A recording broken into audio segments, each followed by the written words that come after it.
Hi everyone, I am Nancy Giordano. I'm a strategic futurist in the real world and happen to be related to this person.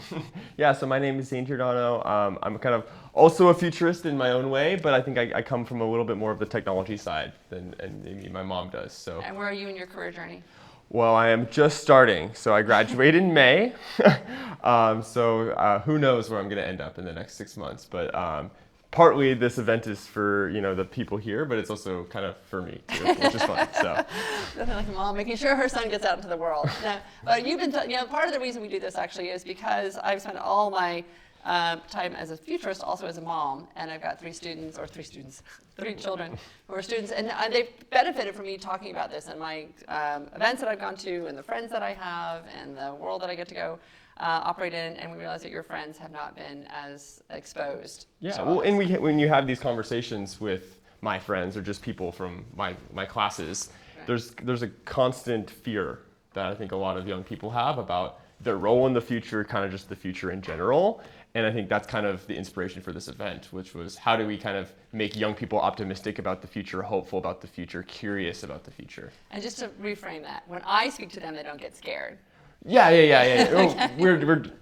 We're uncovering an existing fear. I think what it is they do feel a general fear, right? And then hopefully when we get a chance to speak to them, they feel less frightened about the future and more excited about it and can see all the possibilities. But the people who are going to be joining us today have jobs that are very unusual and have carved their own paths. And so I think part of it is not about what the job is, but what the journey is, right, that you get from here to there. And where you start as a student always seems like it has to be very linear. And then what you'll hear today is that it's actually often very unlinear, although still related to what it is that you're passionate about and what is honest and authentic to you. So with that, do we jump in and we'll just get the lay of the land. We've got these 3 different sessions that we'll go through today with experts and professionals in each of them.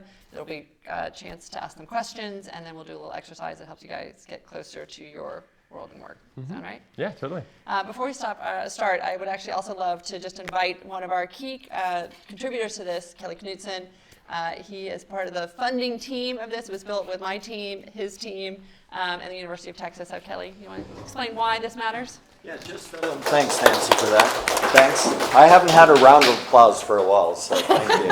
I'm in financial services, so this week no one's applauding financial services, thanks to Silicon Valley Bank issues. But it's great to be here, Nancy, Zane, thank you very much. I'm just going to say a few words, because why do companies like ours even get involved in these type of events? And I think it's pretty simple. We're optimistic about the future. We believe in organizations that are mission and purpose driven.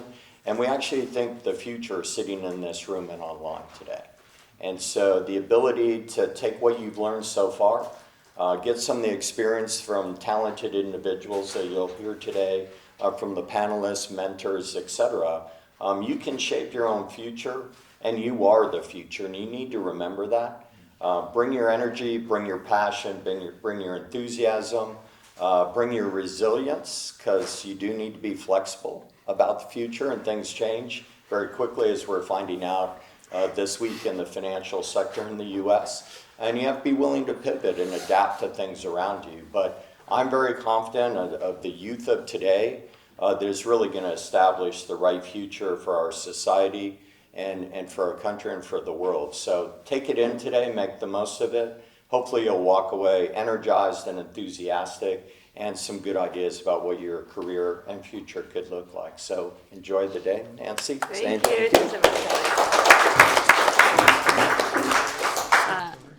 What? I get to speak in the world to organizations and big industry groups about how the future is changing, right, and how they can better prepare for it. And the fact is that most are very unclear about the shape that it's taking. So I'll just give you guys a quick context as to how I see how things are going and why these conversations we're going to have today are so important. So we'll try and do this in just a few minutes. Zach, who's keeping the clock. But when you talk to the people who are building the future, which are actually many of the mentors that are in this room, right? My friend Matthew is here, and Ashley, and all the folks that are here that are speaking are the people who are shaping it. And you ask them how far along we are, almost all the time you hear 1%. We're about 1% of the way in, right? And maybe that varies on any given day. But the fact is that we are on the cusp of something that is transforming quite dramatically. And so the question is, what will inform that and what will shape that? And all of a sudden, we have a whole new group of people who are joining us. So this is exciting. This is how students work. I speak to, like, again, large groups, big, huge tech audiences, big CEO groups. And this is the first thing we do, is we invite everyone to take a deep breath. Whoa. Because when you talk about, right? Exactly, perfect, thank you. Because when you talk about the future, it can feel overwhelming, right? And if you take a breath, then all the cognitive science shows that we're better prepared for the future. You know, when I grew up and I graduated from college, I joined a training program. And it was really clear about what the next steps were that we were going to be in advertising. The hard part was getting into it, but once you were into it, it was actually a pretty clear map, a clear path about what we were going to do. A lot of training was involved in that. That's not what it looks like today, as you guys all know. It's actually much more fluid than that. And so if you don't have a map that you can follow, the question is, how do you navigate with confidence? And I use a compass, and my compass are these two questions, which is, what does the future need from us and expect from us? And what are then we in each unique position to create and contribute to that? That's as an individual. Hopefully it's as a team that you join. It's as an organization that you're a part of. It's part of an industry that you're passionate about. It's in a place that you want it to be, right? That can be framed as broadly as you want, but the idea is really what you are in a position to create and contribute to that. And it's not even like we're saying, oh, back like when you were kind of coming out of college, you had this roadmap and you knew exactly where you're going. It's not even like we have this final destination, we just don't know how to get there. We don't even know what that final destination is. So kind of a big part of this is thinking about what jobs might exist that don't exist now. So it's partly kind of where to orient, but it's also kind of where are we even going in the first place. But everyone's feeling that now, right? That's Totally. part that's so interesting. You guys have the advantage because you're so much more close to the edge of it. Like, you understand the technologies, you can see the landscape more broadly. The people who have been in those jobs for a very long time are actually struggling more, I think, because it's changing right around them, and recognizing that they can deploy their resources in new and better ways. And part of the way they do is have like multiple lenses to it. And when you look at the future, right, we always think about this as a professional, and that's how, again, I was groomed, is that you really think about your work very compartmentalized from the rest of your life. And the reality is that we're humans that are going through this, and the more that we can bring our own curiosities and passions and interests and feelings around the future to our work, the more authentic and the healthier it is. And increasingly, we're being asked to think about this as a member of society. So what's exciting is that when we make a decision in one domain, like as a professional, it has huge impact across all this, and it carries great responsibility, which for me is the exciting part about the moment that we're in, right? Yeah. This work is no longer, again, compartmentalized or just thought about very narrowly. We are actually thinking about this much more broadly, which just makes the work more powerful and I think more motivating. Here's the fascinating thing. We start thinking about like how the world is going to change so quickly. We were talking about like you don't know where it's going. Just so you know, someone who does the math, I don't know what job this is, the people who do this kind of math, but like estimate how much data will be created in just the next few years. So by 2025, someone made up a word too called a zettabyte. So there'd be 181 zettabytes of data. And then somebody else thought, well, gosh, how does that look? Apparently, that's equivalent to 181 oceans filled with grains of rice. So you imagine how much data we have to work with, right? So I know there's somebody in the room I met earlier today who really loves data and being able to analyze that. That's why AI is becoming so important, right? How do we make sense of all this and how do we help it help us solve problems that we may not have been able to solve for before? But the cool part is we're not doing this alone. Increasingly, people are coming online, and the UN estimates that 90% of the world will have access to the internet in just the next few years. That's up from about 60 or 65%. So it's that much more horsepower that will be here to be able to create things, to be able to ask questions about things, to be able to build things, which I think will be fascinating. And it's exponential, right? This data growth. I mean, like, it's not really going anywhere, and the tools to create it are just kind of evolving. So this is only going to get bigger. That's what I'm saying, 1%. We're 1% to where it is that it's going. And these are all the technologies. This is the toolkit, right? This is what Zane and his team have been spending a lot of time learning about. Hopefully it's something that you all are becoming increasingly curious about. I insist that almost every student who graduate at this point finds somewhere online a class to take about AI or cognitive sciences. It's so important that you guys have at least some understanding of it. So if it's not involved in your major or it's not involved in your campus, you can seek them out online. It's going to become such the critical building block of the future that at least to understand what it is and how it works. It's like understanding computers, right? It's like understanding electricity. It helps to have some sort of working knowledge of it because it informs all of these other things. And what it creates, we have no idea. You know, I imagine, 15 years ago, if I had said, what's a selfie? Or you told me, like, what's a selfie? I would have been like, I had no idea.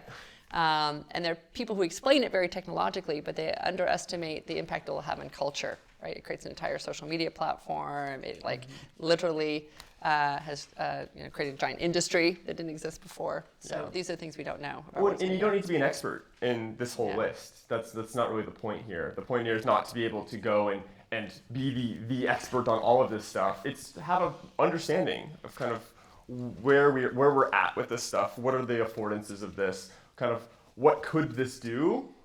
Right. And then maybe if you have kind of one of these that you kind of are feeling drawn to, or maybe it's something kind of in a completely different industry or sector altogether, you can kind of think, oh, how do I apply this list of technologies here to whatever I'm passionate about? Right. So that's the next question, right? Are we optimistic about that or pessimistic about that? And I feel as though certainly in the world today, the conversation is very pessimistic, right? People talk about Terminator memes and they worry about, all kinds of scary things, and they're incentivized to tell us scary things. All those things make more money when they scare us than when they inspire us. But when you actually really look at the landscape, there's so much that's happening that's actually very exciting. The headlines of the future today, right? We can now have approval to grow lab-grown meat. What does that mean? It means that we can actually provide sustainable, accessible, affordable protein for the growing planet of almost about 8 billion people at this moment without some of the environmental impact and potentially some of the cruelty to animals, which is extraordinary. There are people who are building a space hotel. It'll be open at the end of the 2020s, like 2027, 2028. At least the billionaires will be able to go up there and play Space Jam basketball. But at some point, all of us will have a chance to get to space. Like, who in this room imagines that in your lifetime you'll have a chance to go to space? Right? Like, that's really fascinating to imagine. Like, I just think that that's super, super cool.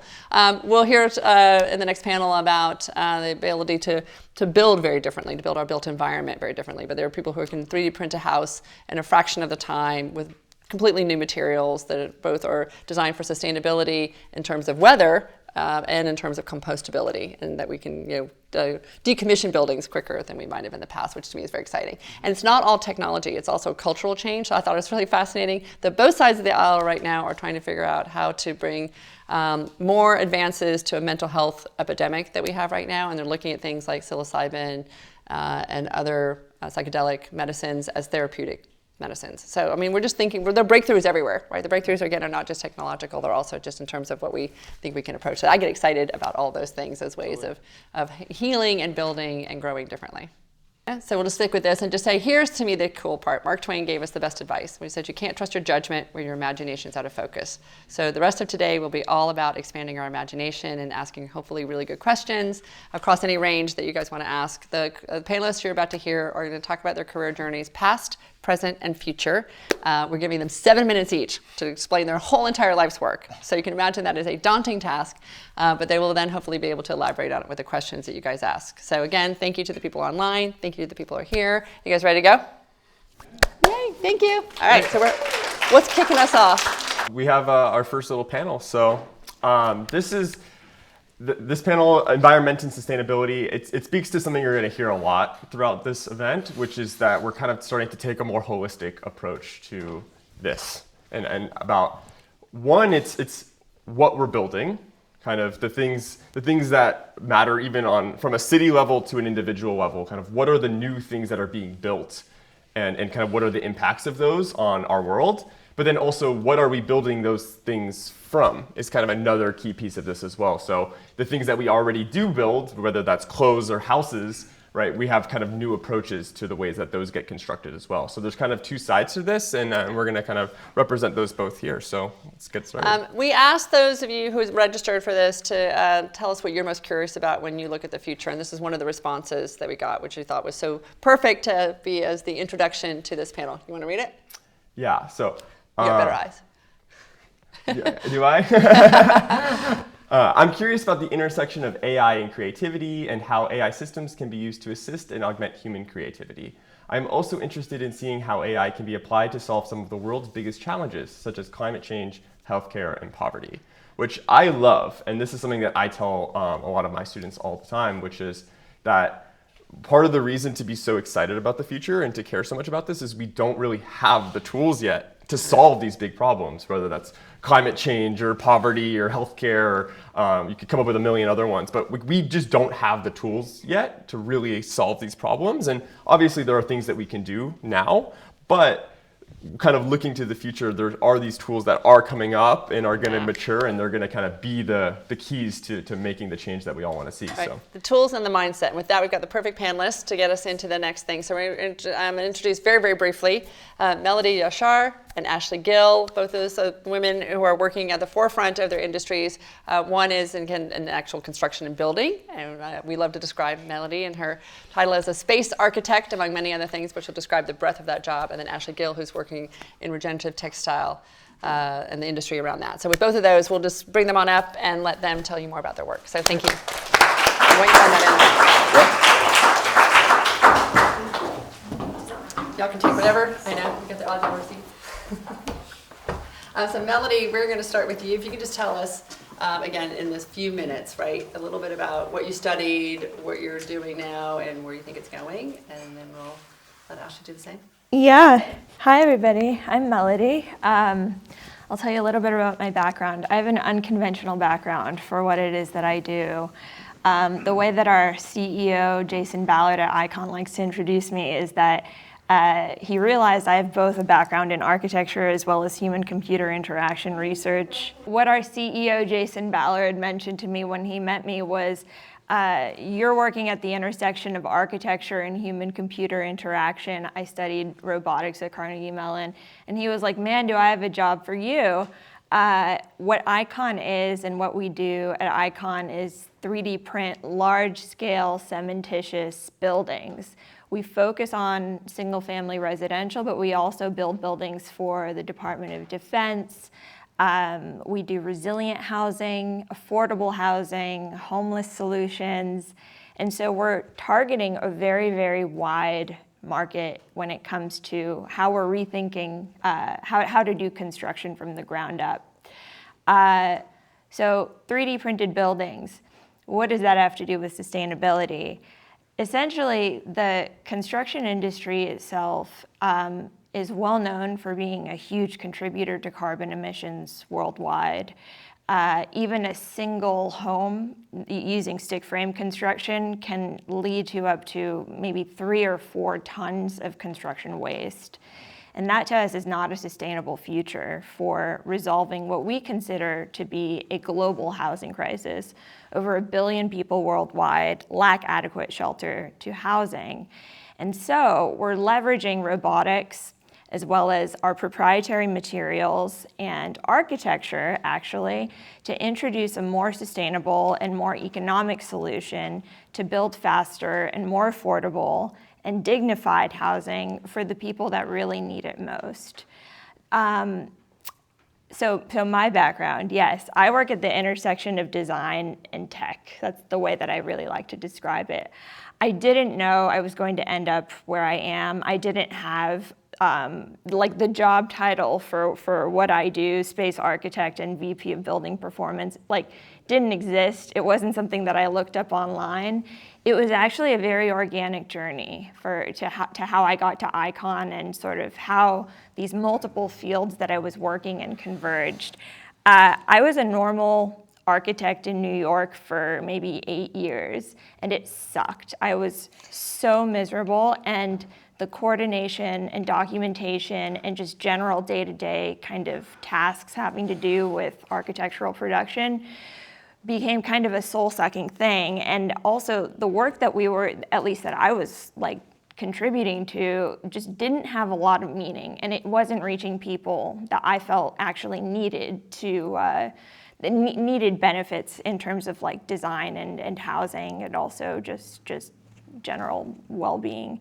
So it was a little bit vapid. I made a hard shift in my career. I went back to graduate school, and that's when I studied human-computer interaction and robotics. After that, it led to a grant that I proposed with one of my professors at NASA Ames in California. And that went so well, I was given a full-time job offer. And I basically said, well, that's it. The rest of my career is going to be in aerospace. And I was thrilled, obviously. It was one of the best experiences of my entire life, being in an engineering environment, but not having a traditional engineering background. A few other things sort of transpired, one of them being that I was part of a university group that submitted and won multiple phases of NASA's 3D printed habitat challenge. From that challenge, which was actually just a volunteer-based opportunity, meaning we just did it on nights and weekends when we were all working full-time, we actually started to receive phone calls. People were interested in the work that we were doing. People were interested in the fact that we beat the European Space Agency, we beat Foster and Partners, like these big bureaucratic companies and organizations. And they were interested in us consulting for the work that they were doing in space architecture. So that was more or less the trajectory which led to how I designed space architecture for outer space. So we're talking about Moon and Mars habitats and thinking about space stations in lunar as well as Earth orbit. I had a mutual customer, myself and Icon had a mutual customer at the time, and that's how I was introduced to Jason Ballard and to Icon, and our worlds literally converged. He was like, how would you like to merge the work that you had previously done in architecture and construction with thinking about 3D printed habitats, not only for space, but also for Earth, for how we can bring value in the here and now, again, to the people that need it most. And so that's how my role was created. I was super lucky that he asked me to come on board. I had no idea what I was in for, and that was almost 2.5 years ago, and now I've developed a team of 16 people, and we deliver all of Icon's architectural and building projects. It's a great environment to be in. I'd love to tell you more about Icon, but yeah, that's a little bit about me, my background, and how I got to where I am. I think actually one sentence on, or a minute on Icon, because I think Icon is fascinating, and I think people who aren't exposed at all to the world of thinking about 3D printing structures or homes or what that's about, and it's not just Icon, it's around the world. This technology is continuing to grow, but just your philosophy around it. Like, what does it mean? I mean, you're literally taking a machine, right? And you're like, printing the structure. I mean, there's no drywall, there's no any of the traditional ways of building something, right? Yeah, so essentially at Icon, we do large-scale 3D printing for buildings.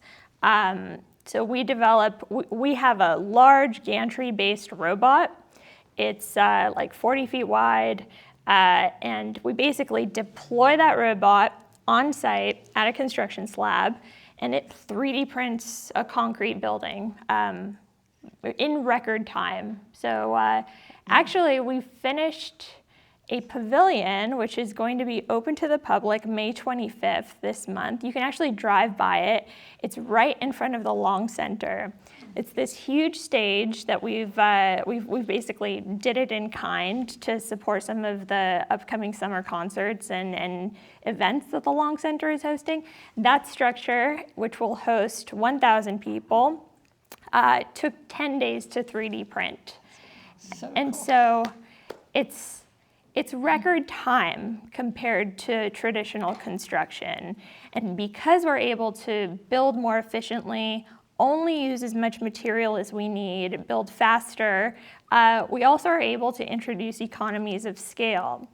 So another thing that we're doing right now is that we have, 7 3D printers deployed in Georgetown, Texas, which is a little bit north of here, and we're building a 100-home community there. You have to imagine, it's unlike any construction site you have ever seen. There are only 2 or 3 operators at each slab, and the homes get printed in roughly 2 weeks. So that will be the largest 3D printed community in the world. We're not aware of any other which is being attempted or that's even close to being completed. And those homes are going to be available for purchase actually in the next month. We're taking names down for reservations, and we're hoping that this is going to signal a new way to design and build homes in the future for everybody at every price point. And what was cool, actually, the concept home you guys did, I think it was last year, also the rounded walls, right? There's a whole different way in which construction can look. So it's not even how you build it, but it's also what can be built when you're building with different kinds of materials and different ways of doing it. So there's so many cool and interesting things about your work and where you're going with that. There's like, Melodie also gave a TED Talk, I guess this past year, on what it will take to build housing or to build construction on Mars. So I totally encourage you guys to watch her TED Talk. Icon has a lot of videos online where you can see how they've actually 3D printed some of these buildings and these houses. So there's a lot where you can dig into more as you go with that. So we'll ask you more in a moment. You're dying to ask Melodie a question? You good? I mean, I think you kind of covered it. I mean, I'm always interested in kind of when we have these new innovations that come out, like 3D printing a house, what are kind of some of the design considerations from the previous model, the previous way of doing things that almost kind of get carried over? Whereas, so it's like when you're, designing these houses or this 3D printed community, right?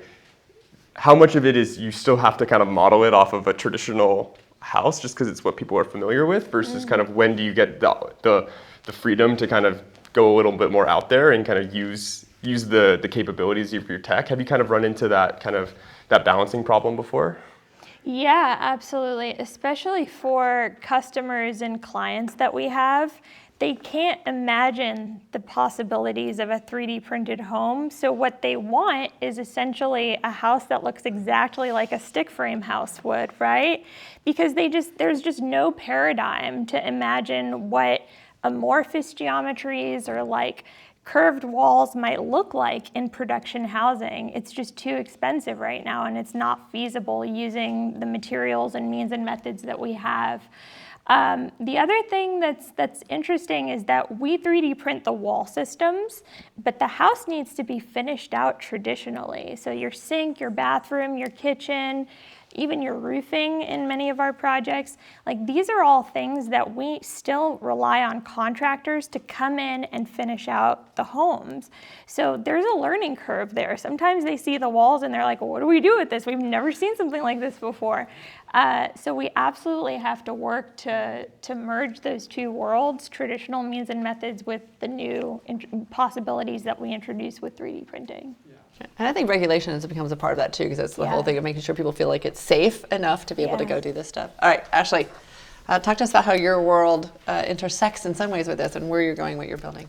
Yeah, I'm going to start out in a very different place. I actually grew up on a cotton farm in West Texas. My grandfather started farming in the 50s.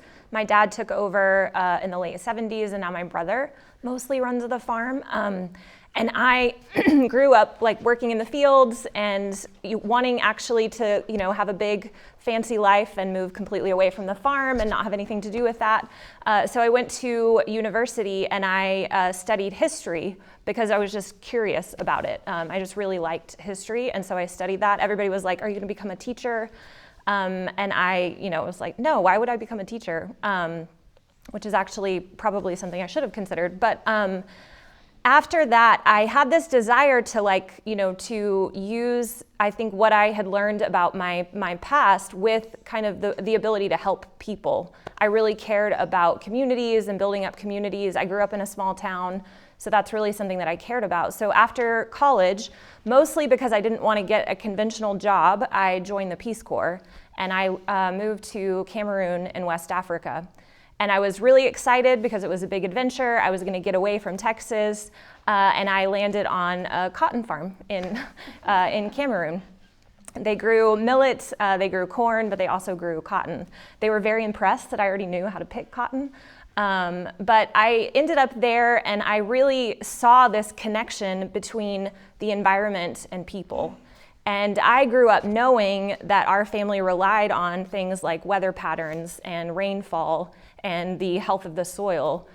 But we are still kind of isolated or separated from it because we would grow peanuts and we would buy peanut butter at the grocery store. The farm that I lived on in Cameroon, they were subsistence farmers. And so everything that they grew was what they had to eat for that year. So they grew peanuts so that they could eat them. Their mind was blown that I didn't know how to make peanut butter, even though my father had grown peanuts. And so what that really taught me is this relationship between people and nature. And I was really fascinated by that and this idea that I could use my knowledge of farming to potentially impact people's lives. And so I had an idea that I wanted to do something with environmental work after I came home.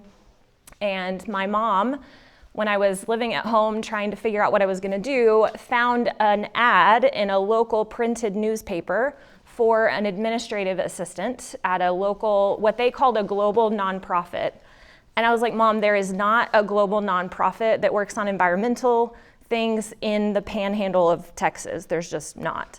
But I was wrong about that. And in 2010, I started off as an administrative assistant for an organization called Organic Exchange. And they were built really around the idea of building up supply and demand for organic cotton at the time. And we were Organic Exchange for about 6 months. And then after that, we changed our name to become Textile Exchange. And we broadened our focus to be really on all the raw materials that end up in the apparel sector. Today, Textile Exchange, we're a team of about 130, the last that I counted, which has grown by 100 since I started a little over 12 years ago. I'm in my 7th job position at the same organization. So I moved from administrative assistant, I worked on communications for a little bit, and then the bulk of my career, I worked on our standards and certification, where essentially we would bring together stakeholders from every part of the supply chain and solve problems together. We solved problems like how to find sources of down that did not come from animal cruelty, how to build out more transparency in supply chains so that companies could understand where the materials were coming from, and how to build up more supply of raw materials that don't have negative impact on the environment. So things like organic cotton, we're now looking a lot at regenerative agriculture, practices that keep more nutrients in the soil, that encourage more crop diversity. And then throughout that time in the standards world, I slowly started to kind of expand my thinking outside of just the standards themselves and what kind of shifts are actually needed in the entire industry. So Textile Exchange, we have close to 850 members. If you think of a clothing company, they're probably members of Textile Exchange. We don't often hear our name kind of out in the world because we really work more with companies. But if you buy a garment and it says that it's made with recycled, or it's made with organic, or it's made with a material that has been verified against animal welfare, it's really likely that it came from a site that was certified to one of our standards. So the role that we play, I think, is a role, growing up on a farm and in a small town, I knew of jobs like being a lawyer, being a teacher, being a farmer, being a doctor. I had no idea all of the different jobs that existed. And if you told me that this job even existed and that I would actually be able to find my way here, I don't think I would have believed it. But as a chief strategy officer, the work that I do actually goes back to that question that those two questions that you posed before, of what does the world need from us and what are we best positioned to do? And that's really my job at Textile Exchange, is I think about, in order for the textile industry, we're committed right now to driving a 45% reduction in greenhouse gas emissions in the raw material production part of the supply chain, as well as other nature-related impacts like soil health, biodiversity, water, animal welfare, and human rights and livelihoods. And if we are going to achieve that, what does the industry actually need? What tools do they need? What data sets do they need? How can we make that information more accessible to them? And then what is the role that Textile Exchange plays? Because I think different from the work that Melodie does, Textile Exchange, even though we work in an industry that's very tactical and taking raw materials, turning them into clothing, we don't actually buy or sell anything. Our role is to influence the industry and to create change in one of the largest industries in the world that doesn't just cover agriculture, but it's also technology, it's also chemical production, dyeing and processing, transportation, shipping, design, product development, marketing and communications. And how do we kind of look at that whole system together and identify what changes need to happen to bring us to where we need to be? The textile supply chain is extremely detrimental to the environment. It relies on communities who are producing things like cotton, who are producing things like wool, and oftentimes it relies on those communities to their own detriment. because over time they start to exploit the soil. They start to make short-term decisions rather than long-term decisions. And so a big part of the way that we see the future is that the industry has to transform itself. And that kind of, there's definitely technology that is going to help with that and is going to aid with that. We're not going to be able to do it unless we understand the impacts that are happening. And we have the technology to make all of that information transparent and available so that customers can hold companies accountable for their actions.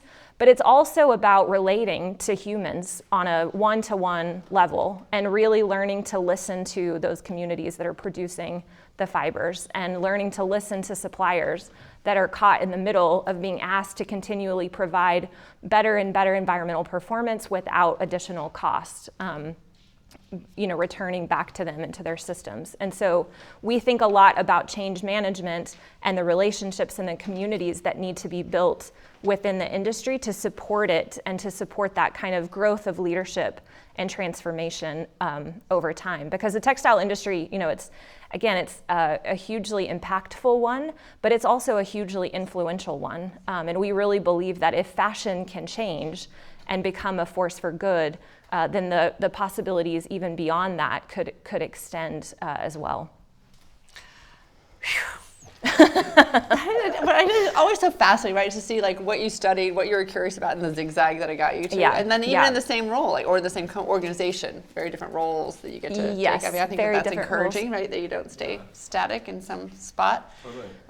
What are you speaking about here at South by? You're doing a panel at South by, right? Yeah, we're doing farm-level solutions to tackle the climate crisis. And I'll be talking about regenerative agriculture with Patagonia and then also with a Texas hemp farmer. Oh, that's so cool. That's why I love it. So I think, again, what's so interesting is you realize the solutions actually do exist. It's trying to get the change, right? Yeah. It's like we can see that there's these little things. Right? This is what excites me about my job, is that you get to like point to the fact that there are these either solutions or understandings that if we could just get out there more broadly, we can actually have this huge impact that we want to have. Yeah, and a big part, I think, of a challenge like that we're facing is actually the data and the measurement, because there are great production systems out there, but the industry will spend so much time arguing about the data instead of just like getting it done, that I think if we can use better systems to make that data more transparent, more democratic, there's less time spent arguing about that and more about just getting done what needs to happen. Got it. All right, so you guys have questions for either Melodie or Ashley, and we can have them either online or and in the room. What are you guys curious about? I could start it off, which is, I think young people, this kind of stuff comes naturally to the younger generation, and there's a greater value kind of placed on sustainability in the products that we buy. Yeah. So I guess my question to you is a bit of the present, the past, present, future kind of question, which is, how has this conversation around sustainable textiles changed kind of in your time working here? And then kind of what are the changes that you think are coming kind of looking forward? Yeah, that's definitely something I've seen. Whenever we first started going out, or I should say when I first started, because the company had been around for about 8 years before I joined, but whenever I first started, we spent a lot of time just explaining why raw materials were important and why so many clothing companies don't know where their raw materials come from.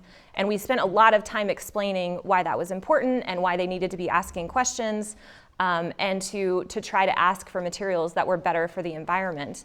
And we don't sell sustainability anymore. We are responding to the industry coming to us.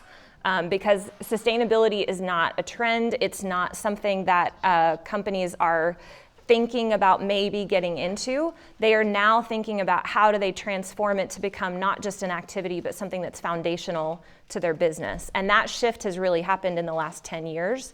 And I think what I am hopeful for is that we're big believers that you can't solve problems if you don't have perspectives of everyone that's involved. We call it multi-stakeholder decision making, but really it just means that you are making decisions with multiple perspectives in mind. And the more people who are coming into this field, and the fact that young people are so passionate about this, and that it is just a part of the way that they see the world, it means that there are more minds coming in and solving these types of problems, and that's really exciting and hopeful for me. It is. In the interest of time, we're going to have to release Melodie to go do. Are you doing a panel? What are you speaking on?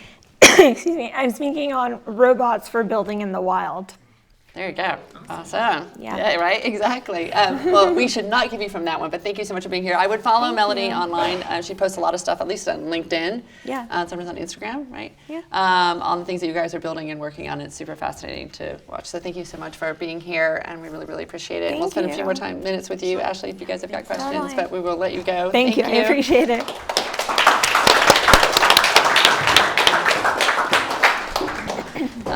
Any other questions we have for Ashley?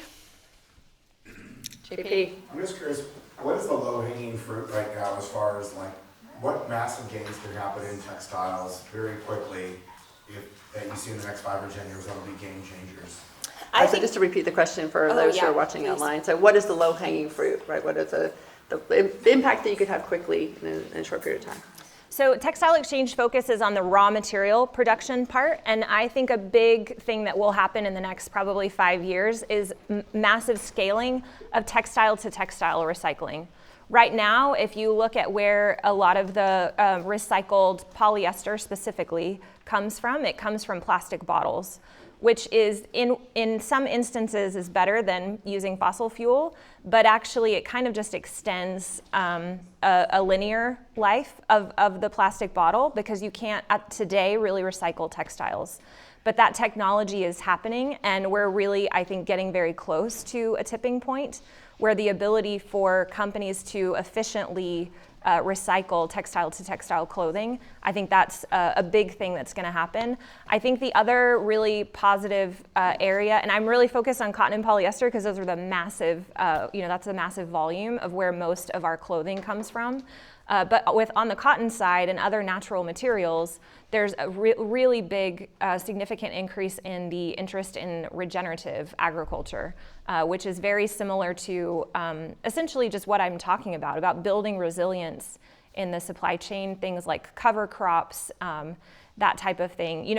All of this, you mentioned before, all of the, the different technology and everything. And this idea of technology sometimes makes us think that like the future is going to be more on the tech side, but applying technology and applying that kind of thinking to very old ways of farming. Regenerative agriculture is not new. It's something that indigenous communities have practiced for hundreds of years. We actually abandoned some of those practices that worked really well, and I think we're starting to see more respect for that kind of farming, and also kind of a drive to use that to transform communities that are supplying the materials. Can you imagine growing cotton in a vertical farm? What do you mean a vertical farm? Meaning like an indoor vertical farm, like not on the land, but like indoor. Oh. In indoor farming. Are they thinking about textile? I don't know about if there's anyone that's currently working on that. I mean, part of what we're like, someone in this room maybe will be the one to, or online, exactly. to think about that. No, I mean, really part of what we are focused on is taking the communities that are growing the fibers and figuring out transformations that will benefit them. And if you think about moving away from, one of the things we're talking about in this panel is what does it look like for agriculture to become more resilient in the US? And a big thing that happens is that the way that farming has advanced, where there's a lot more reliance on chemicals, there's a lot more reliance on inputs, a lot of times what that means is that farmers are paying more and more to farm, and they're getting less out of it. And so if you think about, we're really interested in what we call a just transition. And so finding ways to change farming that really benefit the active producers involved and the farming communities in Texas and California and Pakistan and Africa. So that's more on the side that we're kind of on, and less on the tech kind of transformation side. I'm just curious if that's possible. Yeah. All right, one last question, Z, and then we're... Well, does anyone else, or do we have one from Zoom? Nancy? That you. Both of you, quickly. Go. I was going to ask, what do you think is the role of, I guess, governments in these countries to help sustain and support this kind of farming? Yeah. I'm sorry, just for the Zoom people, we need to make Yes, sure that we thank repeat you. it. Thank you. And it's what is the role of governments around the world, and kind of what role do they play in this conversation? Yeah, really, really great question. It's of something that is changing. There's a lot of policy happening in the EU that's not really about production. It's about how companies source their materials and whether it's actually okay for a brand to keep sourcing from places that they don't know where it's from, they don't know what's actually happening. And so there's an interesting dynamic of these countries where the majority of the brands and retailers are in the US and Europe. We've already, decades ago, put in practices that protect farmers, that protect workers, and a lot of our materials are coming from places that don't have that legislation in place. And so I think governments have a huge role to play in this gap between kind of the lowest common denominator and some of these top performers. So legislation is not going to bring everybody to the level of, say, a Patagonia. They're not going to be able to do that because Patagonia is a really unique company. But if they can raise the minimum playing field, and then you continue to have innovators, you continue to have people who are thinking really far ahead to inspire and innovate in that direction, but you need legislation to keep the minimum threshold from being in a place that actively harms communities and environments. It's a great question. Awesome. Thank you. Where can people find out more about you and your work? You can find us on textileexchange.org. We also have a really active Instagram account, and the mastermind behind our Instagram account is in the back of the room. But yeah, Instagram I think is a great place to follow us, or our website. Yeah. Great. And do you personally post about stuff that you're passionate about? I'm really bad at social media. And I don't post as often. Usually I just reshare things that the Textile Exchange shares. Awesome. Well, thank you so much for being with us, Ashley. I thanks really, for really inviting appreciate me. it. It's Thank you great. guys for being here. But this is about creativity and gaming, and this is a big topic. There's a lot you can kind of go into here, but I think the way I kind of see it is there's a lot of new technology tools, whether that's the generative AI tools or a lot of this immersive technology, AR, VR stuff, and it's changing kind of everything that we do, and it's changing the ways that we express who we are creatively, and then also kind of the way that we hang out with our friends and the ways that we just have fun kind of in general. So there's a lot to talk about here, and I think we'll kind of dip our toes into a few of those different kind of verticals, but yeah, let's get started. And the quote that we got from one of y'all that was attending here, which I thought was such a beautiful segue into this, is not just about the technologies, right, but who we are again as humans that walk into this. And so what you were curious about was, will I find the courage to chart my own path in order to share my mind? Actually, you should read this.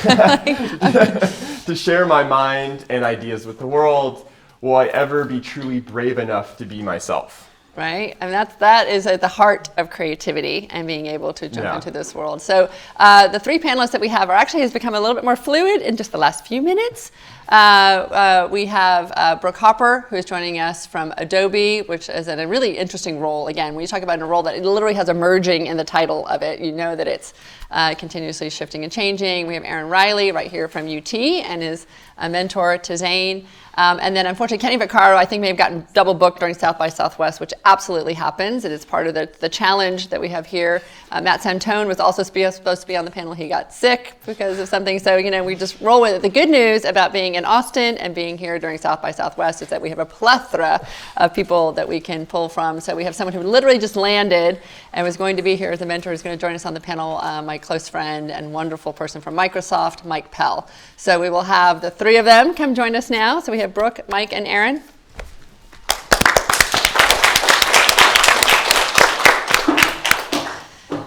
So team, the way we have been doing this is we've been inviting you each to, in 7 minutes, which we realize is record time, share with both the folks in the room and via Zoom. We've got several hundred people on Zoom who are curious to know about your career journeys, past, present, and future. So where you sort of started, where you are now, and where it is that you're headed. As sort of just a story about your work and your world. Does that sound good? Sure. Brooke, do you want to start? Are you comfortable if we throw you in first? Hey, I think you did a great introduction. I'm Brooke Hopper. I work for Adobe.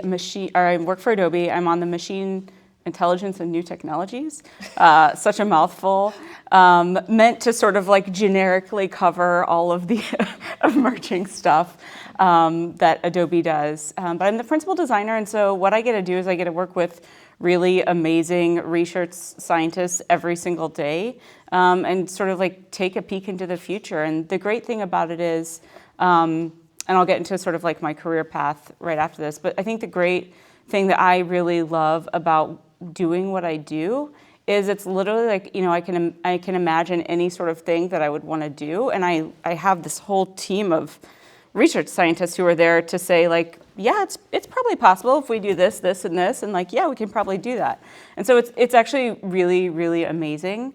So how did I get to Adobe dreaming about crazy ideas and, you know, shaking my hands and making them reality?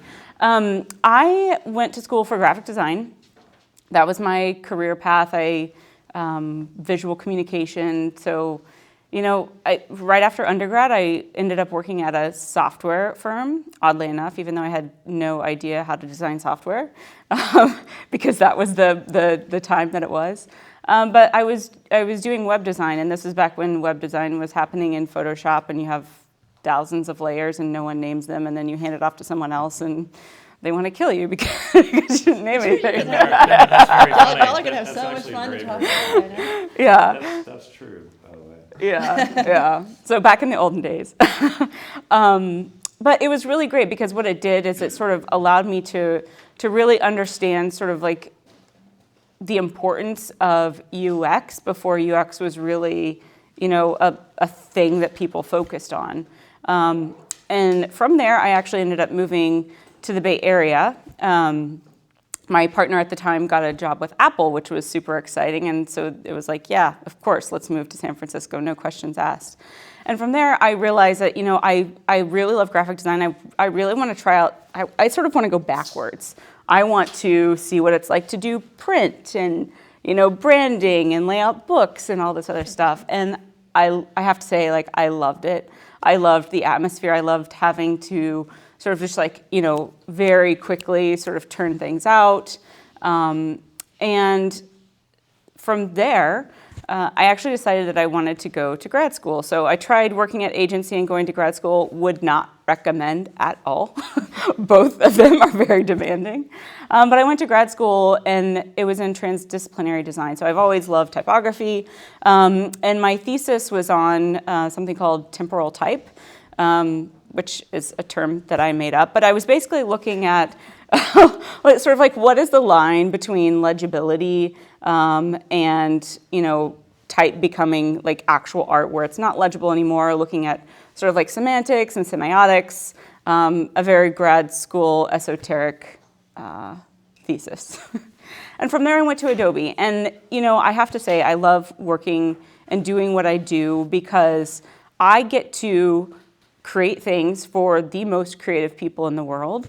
And that is so life-giving. When I was in agencies, there were times that I struggled with working for clients who, you know, maybe I didn't necessarily agree with sort of like the direction the company was going, or, you know, there were sometimes some like, I don't want to say ethical and moral, but like there was things that were bordering on like, do I feel good about this? You know, but you do it because they're a client, they're paying the bills.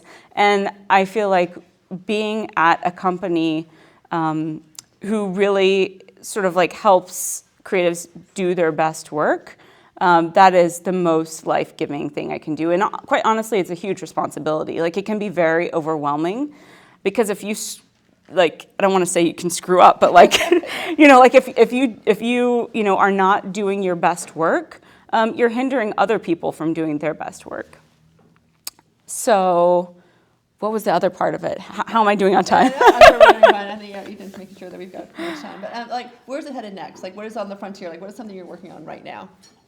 I mean, I think that we probably don't even have to really even say the term. I think generative AI is something that is taking over everything. My mom, who lives in a tiny town in the mountains of Colorado, knows what generative AI is because, you know, it's all over the news. And she's like, hey, I heard on the news what you're doing. And I was like, okay. You know, I think the thing that I always like to say is there's a lot that surrounds generative AI. But to set the, like, I have a talk tomorrow at South by Southwest, but like to set the record clear, like AI and ML, and I know you can attest to this, they've been around forever. This is nothing new. You know, content-aware fill or content-aware scale in Photoshop, I always like to give those examples. That's AI and ML. The generative stuff is new, but what I do think is, you know, I feel like right now there's a lot of artists, particularly illustrators, who feel like it's a little bit doom and gloom. You know, am I going to have a career? What's happening? You know, am I going to be relevant? This is what I think. I think that we are at the forefront of this technology. It is not going away. We have an opportunity as artists and designers to sort of step in and step up and make a difference and make an impact in the direction it's going. And we have seen some of that already, actually, you know, with Clip Studio and I'm totally blanking on the other, there's a few other platforms that had sort of like the no AI. They're listening. Artists have an opportunity to have their voice heard. And I think that we can influence this for good. And I think it's something that we shouldn't be worried about. I think things are going to level out, and I don't think that humans are going to be taken away from any sort of creative, because we're all creative at the core. So, message of optimism. What's your panel title here? It's not a panel, it's just a talk. It's Infinity and Beyond, Designing the Future. So it's tomorrow at 11:30 at the Marriott. We'll talk more about that one. I was going to say, that one's fascinating. All right. Mike, that's a perfect segue into your work and your world. And you've been at Microsoft a long time, but again, in different roles and evolved with the different waves of technology and curiosity. So where are you now? So, well, first of all, I'll say I agree with everything that Brooke said. We have a lot of opportunities to influence what's about to happen, not be victims of the machine taking over. It's not going to happen that way. So, hi, welcome. I'm Mike Pell. I work for Microsoft. I like to say I'm from the future. A lot of my work, I know everybody always laughs, but it's true. A lot of my work has been doing future work, like vision stuff. It's not because I want it to be that way. It's just how I think. So typically, I'll give you some advice, career advice. Don't be too early. It's not going to help anything. Be on time. That's a much better career path. But the stuff that I do at Microsoft now is I lead something called the Microsoft Garage in New York City, which is a worldwide program for innovation that lets our employees take their passion and their ideas and go do something with it. It's not an incubator, it's not an accelerator. It's really just a program that gives people a mechanism, an opportunity to go out and try things that are not in their backlog, that are not part of their day job. It's very exciting to be part of that, because a lot of companies do not give you the opportunity to express yourself in that way. My team, The Garage, runs the world's biggest hackathon for the last 9 years. We had over 70,000 employees worldwide join us last year, and it was the best day of their working career because they got to do what they care about. And this is everything from working on ideas for new technologies, but it's more about helping your community, helping the things and the people that you really want to help. And so I'm very, very fortunate to have done that. I had a long career path. It's very, very interesting. I'll try to shorten it, like keep it very brief. I went to school many years ago to study art. I was a gifted artist in high school. My art teacher wanted me to go to RISD, right, the Rhode Island School of Design. I grew up on the East Coast. I was like, I'm not staying on the East Coast, forget it.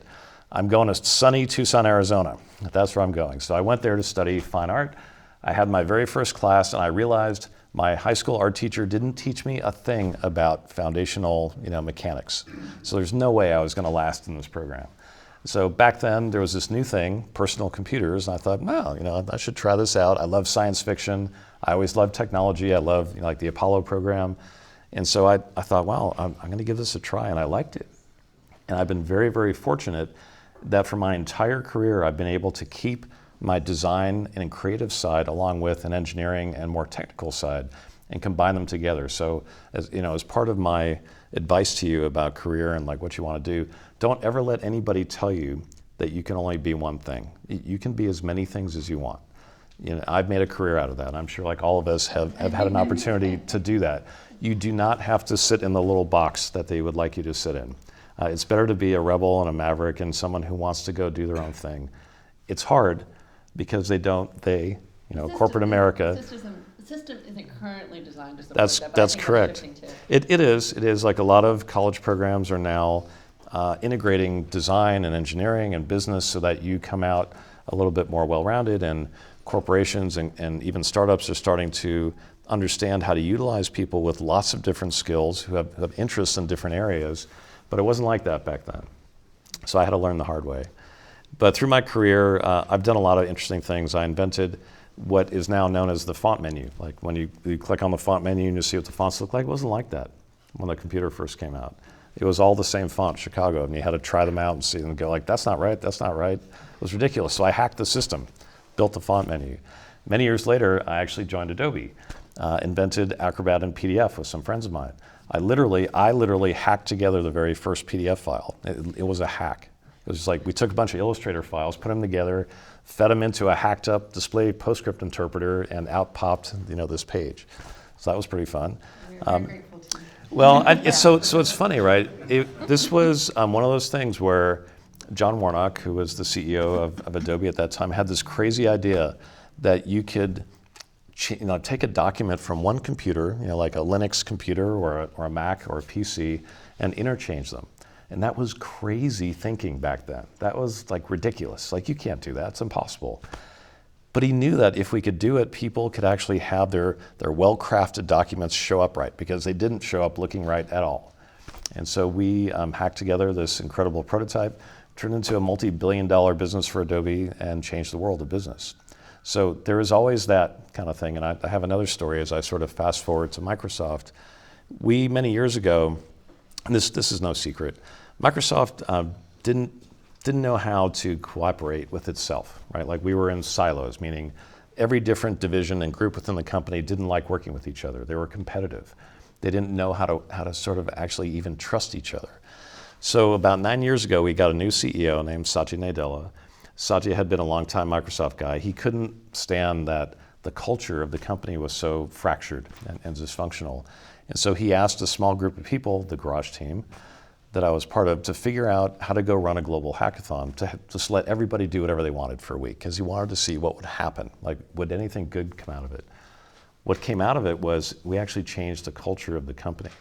Didn't happen overnight, but what happened was people realized that by cooperating and by finding people to collaborate with, they were going to get a lot more done.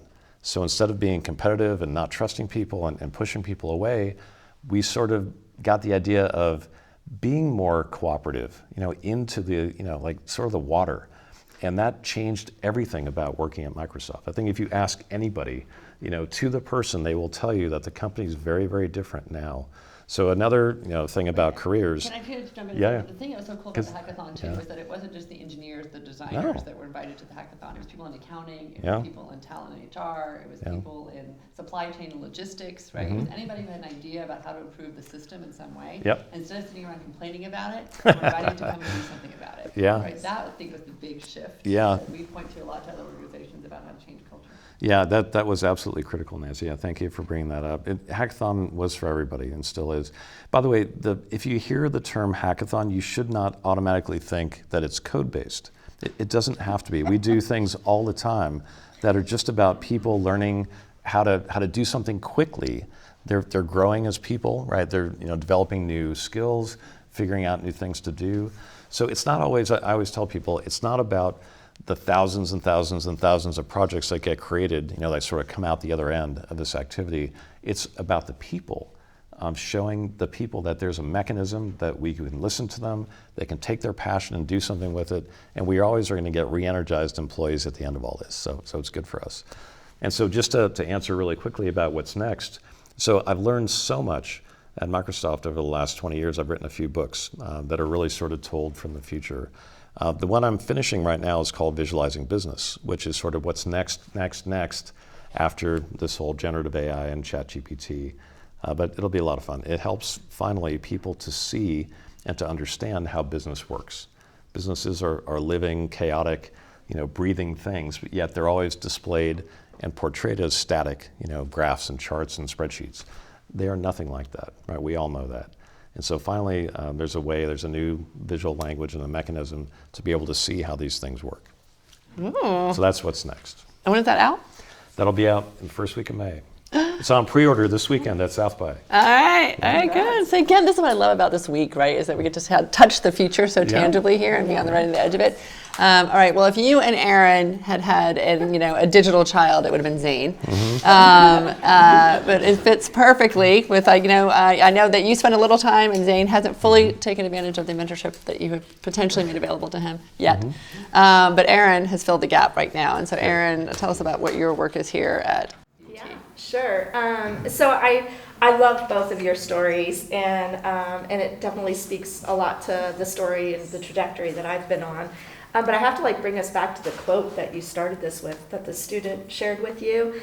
It was like, how can I truly be me? I feel like that's how I've lived my life. My parents always taught me to your own self be true. And one of my friend's kids, a long time ago, literally labeled me the kidult in the family, right? So that pretty much sums me up, if you know me. I've been someone who's studied and really explored play for over 25 years, my whole career. And the way I think about play is in two ways. One is that it's the ability to experiment with your surroundings as a form of problem solving. And it also means participatory learning in you. So at the heart of who I am, I'm a professor, I'm an educator. But in regards to what I've done with my career, the way I started my career was as an entrepreneur, really thinking about kids in digital media in the first .com boom. I was getting my MFA, and I was at a film school, and I was the only female in my program, and my mentors told me that I could not be a director. That the program was really females should be producers. Well, fuck that. So a sanctioned word at the Careers for the Future event. So I instead kind of flipped the script and said, oh, well, I'll start working in the internet because they don't know what that is, and that's the future of media. So I started developing a program for girls, for middle school girls, to creatively engage them in STEM, to really encourage them through arts in STEM. That was before even STEAM was a word. And I built the largest female repository of women in these fields to come on and creatively engage them through an animated character and through webisodes in early days. So, always kind of beat your own, blaze your own trail. I was a small fish in small fish or big fish in a small pond. I was living in Maine at the time. I always get those wrong, don't I? Anyway,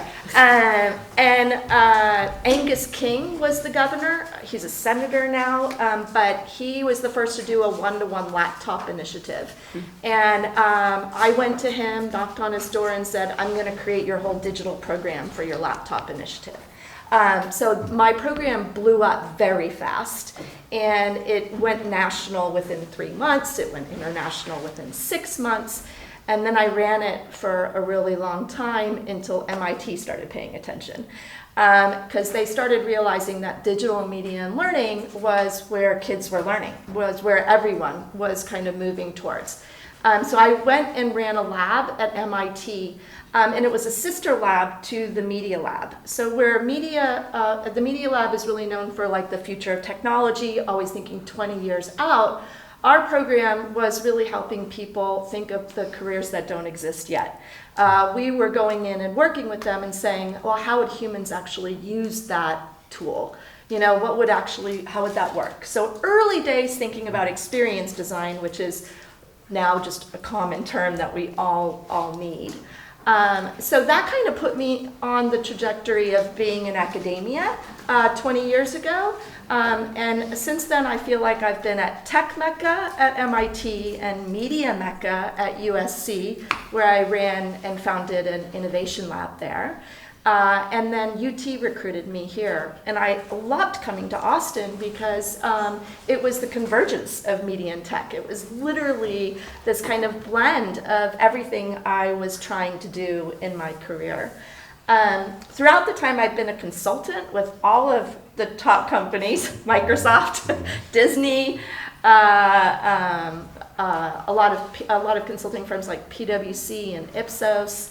And now I've where I'm at now is I came in as head of innovation and entrepreneurship for this college to really shake things up.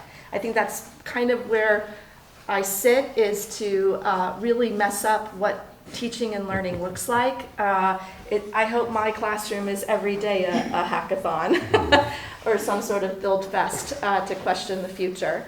And now I run Texas Immersive Institute, which is really helping prepare students for those jobs that don't exist, for really thinking about this move into the metaverse and Web3, and kind of the future of the internet, where I first began my career.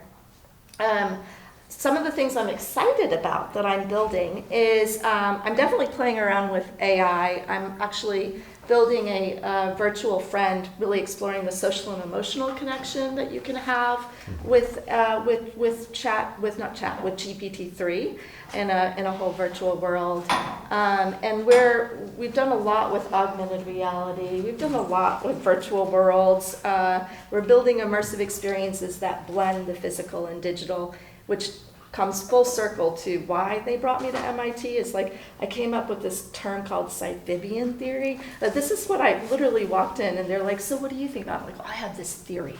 It's called the Siphibian theory. You know how like amphibians live on land and water? Like, that's us. We live between these worlds, digital and physical, and everything is going to be a merger of those in the future. And here we are today, actually doing that.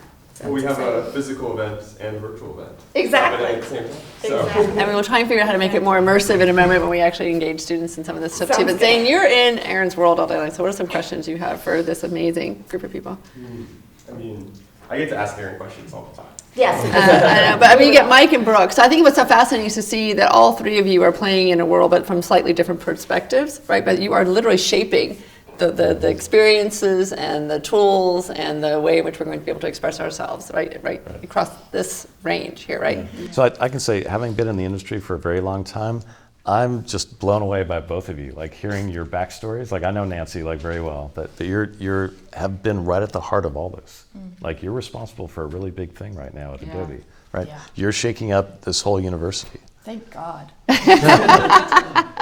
But what is our students? Oh, sorry, go ahead. Oh, I was going to say, I want to kind of add on to that. You know, I think a lot of times you hear stories like these, like I'm listening to both of your stories and I'm like, wow, they like really know what they're doing.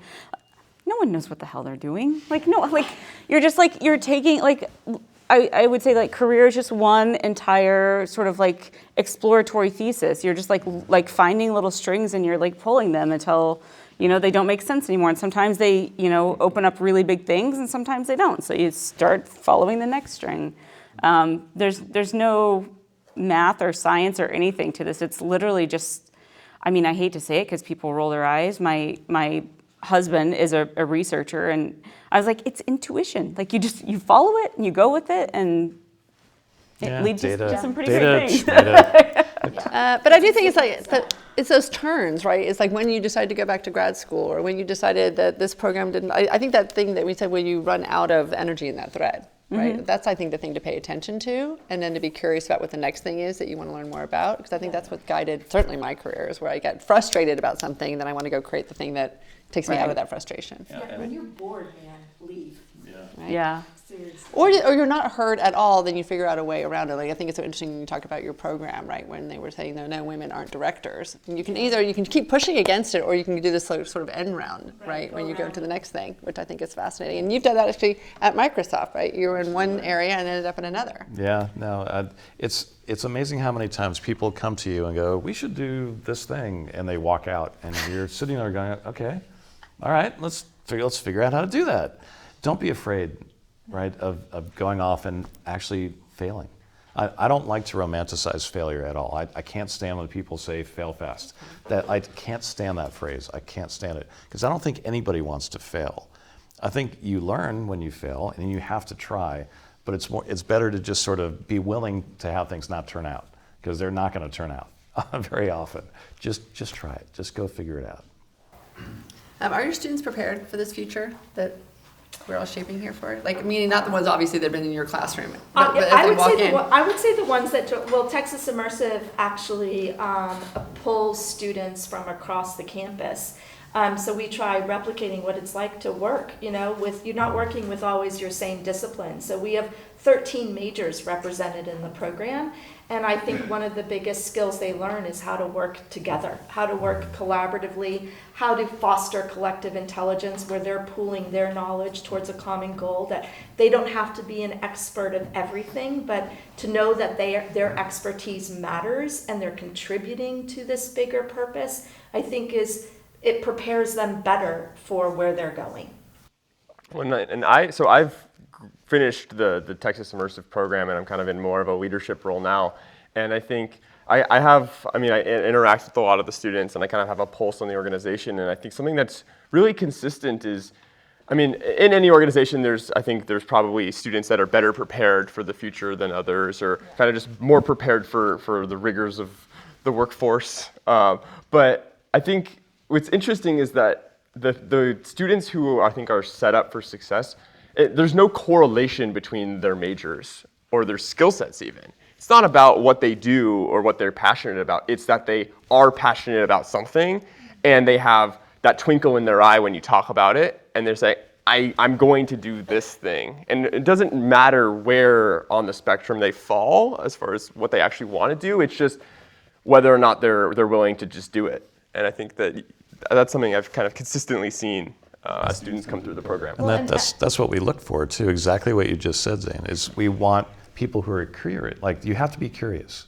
right? You won't get anywhere in a Microsoft interview if you're not naturally curious. Mm-hmm. We don't want people who have the highest GPAs or whatever, but we want you to be passionate and curious.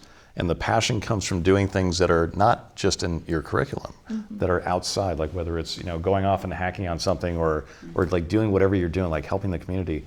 Don't just do your schoolwork. Go off and find new things to apply your passion to. That matters a lot when you go off into your career. Well, I think that the thing that unites creatives is that we don't just go from the brief. I'm not saying I'm always like a shadow creative, right? But the idea is that someone's just handing you the playbook and you go, yes, that's it, and you just execute it really well. Mm-hmm. It's really about being able to question that. And when you see that there's something that's not working, you figure out, again, how to build a solution, and don't assume that it's somebody else's job to do. Like, people see problems all day long, mm-hmm. but they assume it's somebody else's work to sort them out. And I think what really unites a creative mindset, if you will, is a desire to want to go at the problem, as opposed to not. And so I think that the question is whether or not students have been raised that way in a world in which right now it is so much about the rubric and about the AP score or about trying to get into the right school, right, that, So I think that what's really interesting to see in your organizations, and Brooke, I don't know how it's going at Adobe, have you guys opened up recruiting in a different way? Like, do you look at students differently or at entry-level candidates differently, do you think? Yeah, I feel like there used to be this sort of like set of requirements when you were hiring, like they must have this.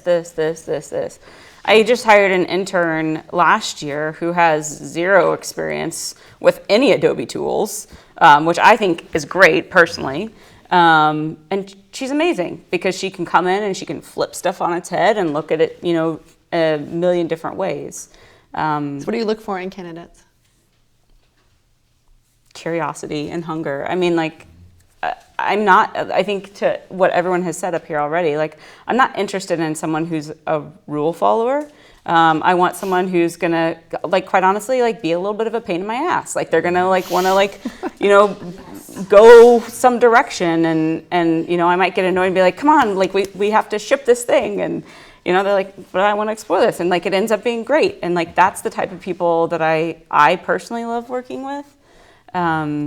Yeah, I don't know if anyone else has. I look for students to come into the program. I look that they're not afraid of the blank page, which I think is really important because they've already been given so many rules and guidelines that sometimes you just open the door for them and see where they go, what they can do. Even ChatGPT, though, the first time I played on it, I was like, I don't know what to ask it. Like, I was so intimidated by what does one ask a computer to do, right? And first we had to write a haiku, which wasn't quite accurate, actually. And then do some vacation planning. But I think that what's so interesting is watching Zane play with this and have so much more fluidity and so much more confidence and just having a conversation with the computer. Or someone described to me that those that will really succeed in the future know how to talk to a computer, right? So what is your experience with that? Well, and I think this is kind of speaking to a lot of what we're talking about here, where it's not like I was like, oh, this is the future. I need to learn how to do this. This is the future. I'm going to learn this skill set because it'll be good for my getting a job. And I was just like, oh my God, this is insane. What can I do with it? How can this augment all of the things that I'm already passionate about? Like, I like writing these kinds of articles. I love talking about things in this kind of way. How can I use this tool to leverage what I'm already doing? And then next thing you know, I'm staying up till 5 a.m. writing some, article using it, and it's like using AI images, and it's like next thing you know, it's the sun's rising, and I've created this thing using these tools. And it's never like I sought out to learn. The learning kind of came after I just said, I'm curious about this thing. What can I do with it? Yeah, so in a nutshell, Zane created an article and an interview with an artist around a conceptual piece of interactive art called Weight of Possession, in which the artist doesn't exist. The interview was created in a conversation with ChatGPT, who made up all the meaning around it, and I think even named the art, right? Yeah, so there was a bunch of images of the exhibit that were generated using AI, and then there is a interview that I did with the artist that was generated by AI. I asked the questions, but the artist responded. And I wrote a whole write-up about what it was like to visit it and all the emotions that it gave me and stuff. And this is maybe not some super groundbreaking thing, but the whole thing that I was exploring there, which was, okay, we have these generative AI tools. They are like, this art exhibit, for all intents and purposes, does exist now. There are photos of it, and there's an interview with the artist about it, and there's a description and review of what it's like to visit it. Like, that's as real as 99% of the installations that exist in the world to the average person. So that was kind of what I was kind of playing with there. But it really just came down to, can I almost create something? Can I invent something just by writing about it? Or asking it. And asking questions. But it's never like I sought out to do this because I wanted to then apply for this job. I just thought it was a cool thing. Yeah. I think people always wonder how far you did it during the holiday, so you don't see it's about passion. It's about finding your passion, giving yourself the curiosity to go down that rabbit hole, whatever it takes, and maybe ignore all the other things you're supposed to do just to keep focused and get it, which you do quite regularly. Stay focused on that one thing. By the way, that was a big deal. Yeah. That was super creative to be able to do that, because it's a new field. Like we don't, like, except in fiction writing, like, people don't do that. But even then, they have to have the answer, right? He asked ChatGPT the question, and he let them, let it, whatever it is, the noun we use for that, pronoun, answer back, and then accept those answers. So it was like when you're a fiction... I think it's an it still. But yeah, the idea is that as a nonfiction writer, you write both sides of the conversation. Here, you're writing one side of the conversation, and you're letting the computer write the other half. And I think that's the partnership that is so fascinating as we move into this world of creativity. Okay, so we could talk about this forever, obviously. Yeah. We love hanging out. Back to so we mentioned collaboration, right? Yeah. It's really important for people to learn how to collaborate. So we used to run an internship in the garage for many, many years. And we had some of the top students come in from all over the country. And what would they do? Immediately, they would want to work on things themselves because they were super competitive. And we had to tell them, like, you are never going to survive this program without learning how to work with each other. Mm-hmm. You have to learn how to work with each other. You have to depend on people. You have to be willing to actually put yourself out there and teach people things that they don't know. That's like, there's nothing more important, because now, like, we're still working in a hybrid world, and who knows how long this is going to go on for, maybe forever. You have to be good at collaborating with other people. Yeah, but that quote that we had at the very beginning about I have the courage to be myself, I think that's the hardest part. I think it's easier for operating people to work in a more collaborative way than it is sometimes for creative people to work in a collaborative way, because your work is so personal, right? And you're still like on a boundary that is like so new to you, and you're not quite sure that you're really confident in it yet. Like, I don't know, has collaboration come easily to you? Yeah, I mean, I love it.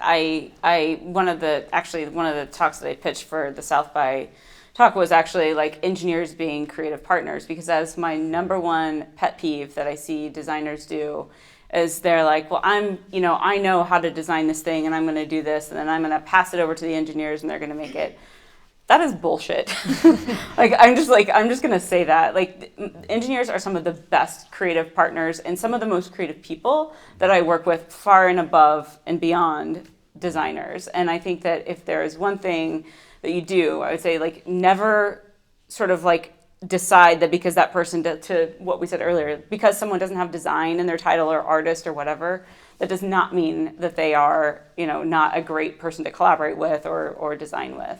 Or that if you're in that role, like if you're a data scientist or if you're in bioengineering, you are a creative person. Yeah, right? like super creative problem solvers, right? Yeah. Like that's what engineers do all day, is they solve problems. I've found that in my career as well. So I found that the people who would test software back in the old days were some of the most creative, incredibly brilliant people you would ever find, because they were empathetic. They were trying to look at how people would use these things that the engineers were just trying to make work, and sort of ignoring the whole experiential design part of it. So yeah, so definitely cross-disciplinary, collaborative, and super passionate creative. I'd also say, like, just to wrap up, own your power. Like, I think that sometimes you're like, oh, I'm new and I'm the young person, I'm a student coming out there. Are they going to really want to listen to me? Be loud and be bold. Because I think you guys should have a voice. I don't think Texas Immersive would not be where it's at today if I didn't just let the young adults take over, and be loud and be bold. Majority of what we've done is because of the students. So, like, own that. I will say, and just be patient if you haven't gotten that. I was able to give a big keynote talk earlier this week to 1,200 tech people as part of Samsung. And the question I was getting asked is, how do we reduce complexity and how do we, improve simplicity? And I just asked the youngest people on your team. Right? If you ask the youngest people on your team, you'll move that much faster, but many organizations don't have that muscle in place yet. And so you can be bold and you can be brash, but that's also frustrating. But it's the world's catching up. My point is, be curious, let people know that you've got ideas, and eventually they'll catch up to asking for them. When you think about your work as 2,000 hours of conversation a year, like, just imagine that, right? So if you, let's say you work 40 hours a week, 50 weeks a year, it's roughly 2,000 hours. The question is, what are you most passionate about? So we're going to break into groups. You guys are going to work with, if you have, we have called mentors, but we have basically discussion guides at these tables that are able to work with you guys. And they'll lead you through this for a few minutes, and we'll do a couple of iterative steps with it. But the idea is, you hear everyone talk about explore your curiosity, really be like focused on your passion, don't let fear get in the way. The question is, what am I driving with? Right? And so this is the fuel that's in the tank, is the thing that you love to talk about the most. So I think it helps to just make that more visible. And I think the more specific you can be, the better with this. Like almost try to come up with what is the conversation topic that like you want to be the best in the world when someone has a question about this. Maybe, right? yeah, or just that you want to learn the most about. Yeah, like, it doesn't have to be quite that specific, but it's like, don't just be like, I like video games, right? Like, why do you like video games? What do you like about video games? Yeah, yeah. So like really try to find something that's very unique and kind of. Well, so I was gonna say, so if we just sum this up from this panel, Brooke, what do you most love to talk about? Oh my God, anything creative. You can tell. I always have people tell me, like, you can tell when I'm excited because I get super pumped, and everyone around me is like required to get excited about the same thing. But I found that's very effective. I mean, there's no rhyme or reason to what I get excited about, I have to say. Okay, good. All right, well, that shows you that the game on. So we'll just take a few-minute break, and we'll let, again, the mentors that are working with you at the table guide you through the next few steps. So if you guys have any questions, come back. But in the meantime, thank you guys so very, very much for inspiring your career. But imagine you're drawing a matrix, right? You're drawing a grid here, top to bottom. Number it 1 on the left side, 10 on the right side, 1 on the bottom, 10 on the top. That make sense? So you guys can draw that? All right, so when you think about the industry that you were just chatting about, right? If you think about, do you feel like it's getting worse or do you think it's getting better? Just sort of mark yourself on that grid. On the axis. Right? On the axis, yeah, sorry. Do you think it's getting better or do you think it's getting worse? All right, yeah, if you need another pen, you need another pen. All right, and then, be really honest with yourself. Do you feel that you have power to influence that? Like, do you feel super powerful as being part of that? Or do you feel like you've got no power in that, right? So you can put yourself then on that axis as well. And what that will create, once you've done that honestly with yourself, is to the next slide, Nita. You end up in one of these 4 quadrants, right? So then what we're thinking about would be really interesting to do is to have all the people who identified as number 1 come sit at this table over here with Matt, right? All the people who identify as number 2 to go, let's say, raise your hand, JP. We'll join you over there, right? People who identify as 3 will go with Kelly. Kelly, raise your hand.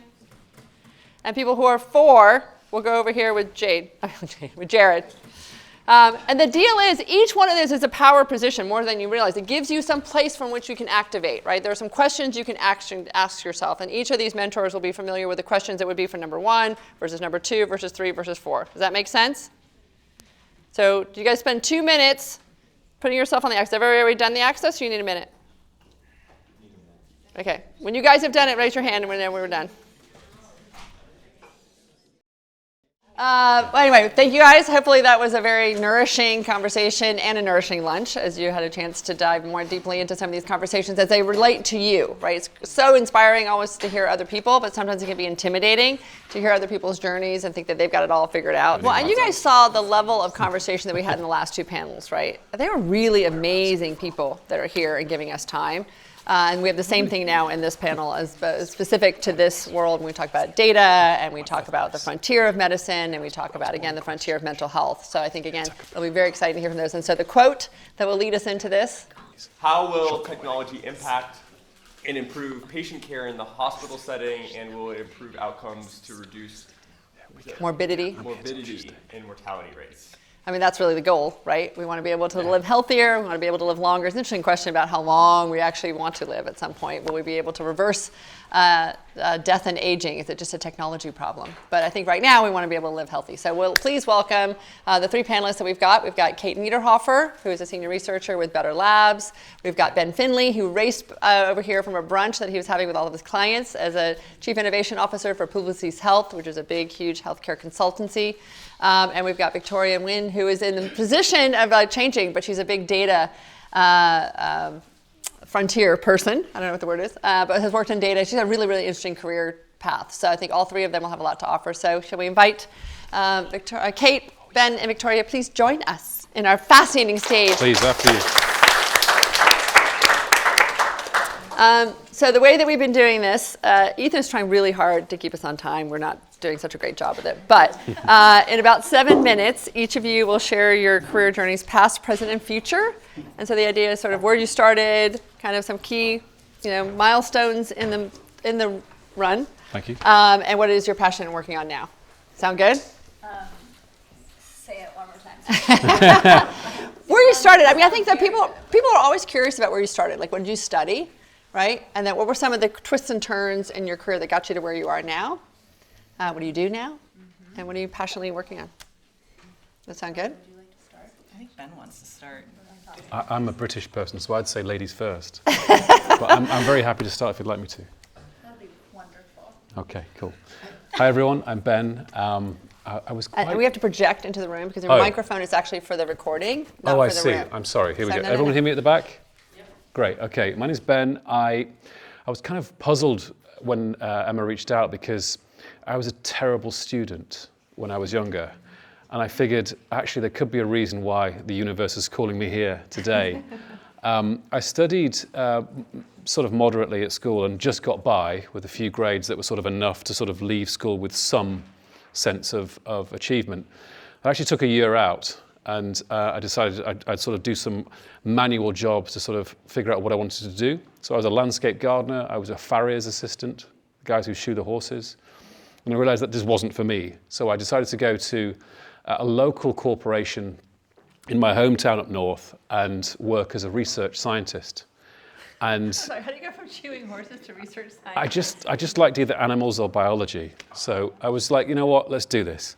And it's there where I met the first person who influenced my life to some great degree, a guy called Bob Johnson. And he said to me, you shouldn't be like emptying the bins or sweeping the floor. You should be studying at university, and we'll put you through university as part of our undergrad program. And I'll never forget that moment, right? He saw in me something. I had no clue what he saw, but he saw something in me and he put me through university. And then from there, I've kind of stayed in life sciences. I've had a couple of roles with a large US firm, Medtronic, people have heard of Medtronic. They do pacemakers and other devices for diabetes and such. So I had a large kind of corporate role with Medtronic after leaving the research science role. And then I suppose for about 16 years, I've been in healthcare. And in one shape or another, I've kind of had this ability to move around in different roles. I studied a master's in my spare time in business change and innovation. And that was self-funded because I was really interested in it. And I think on reflection, I suppose I'm the personality who will dive into something. And if I like it, I'll stay there. If I don't like it, I'll figure something else out. And I've seen that as a fault for many years, but recently saw that as a positive trait. It's something that's quite, I suppose, in some ways relinquishing just to this element of control or a career path, or you'd be a doctor, a lawyer, a surgeon. That just isn't me. So the last 8 years, I have worked for Publicis Health. They're a French-owned multinational corporation. They're part of a bigger group. So we are 92,000 employees across the globe, 52 countries. And in Pub Health, we create new services around the medicine. So we research through ethnography and design research and all kinds of wonderful stuff. We look to build new, typically digital services, but they often include physical touch points. We look to include and orchestrate all the things around the therapy, around the point of diagnosis, around the point of repeat appointments and other kinds of things. And the services that we provide and create are typically sponsored or co-sponsored by the pharma industry or medical device companies, or sometimes state-funded or private health systems and services. So I live in London, I work a lot in the US and elsewhere around Europe, and I think I had a little image that I sent over, I'm not sure where that is, but the two words on that image were stay curious.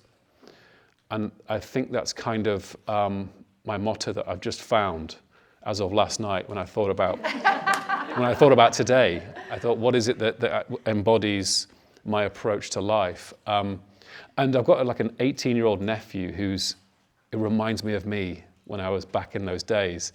He's terrible at studying, but he's highly capable. And he lacks focus, and I think because he lacks the purpose or the determination or the end goal.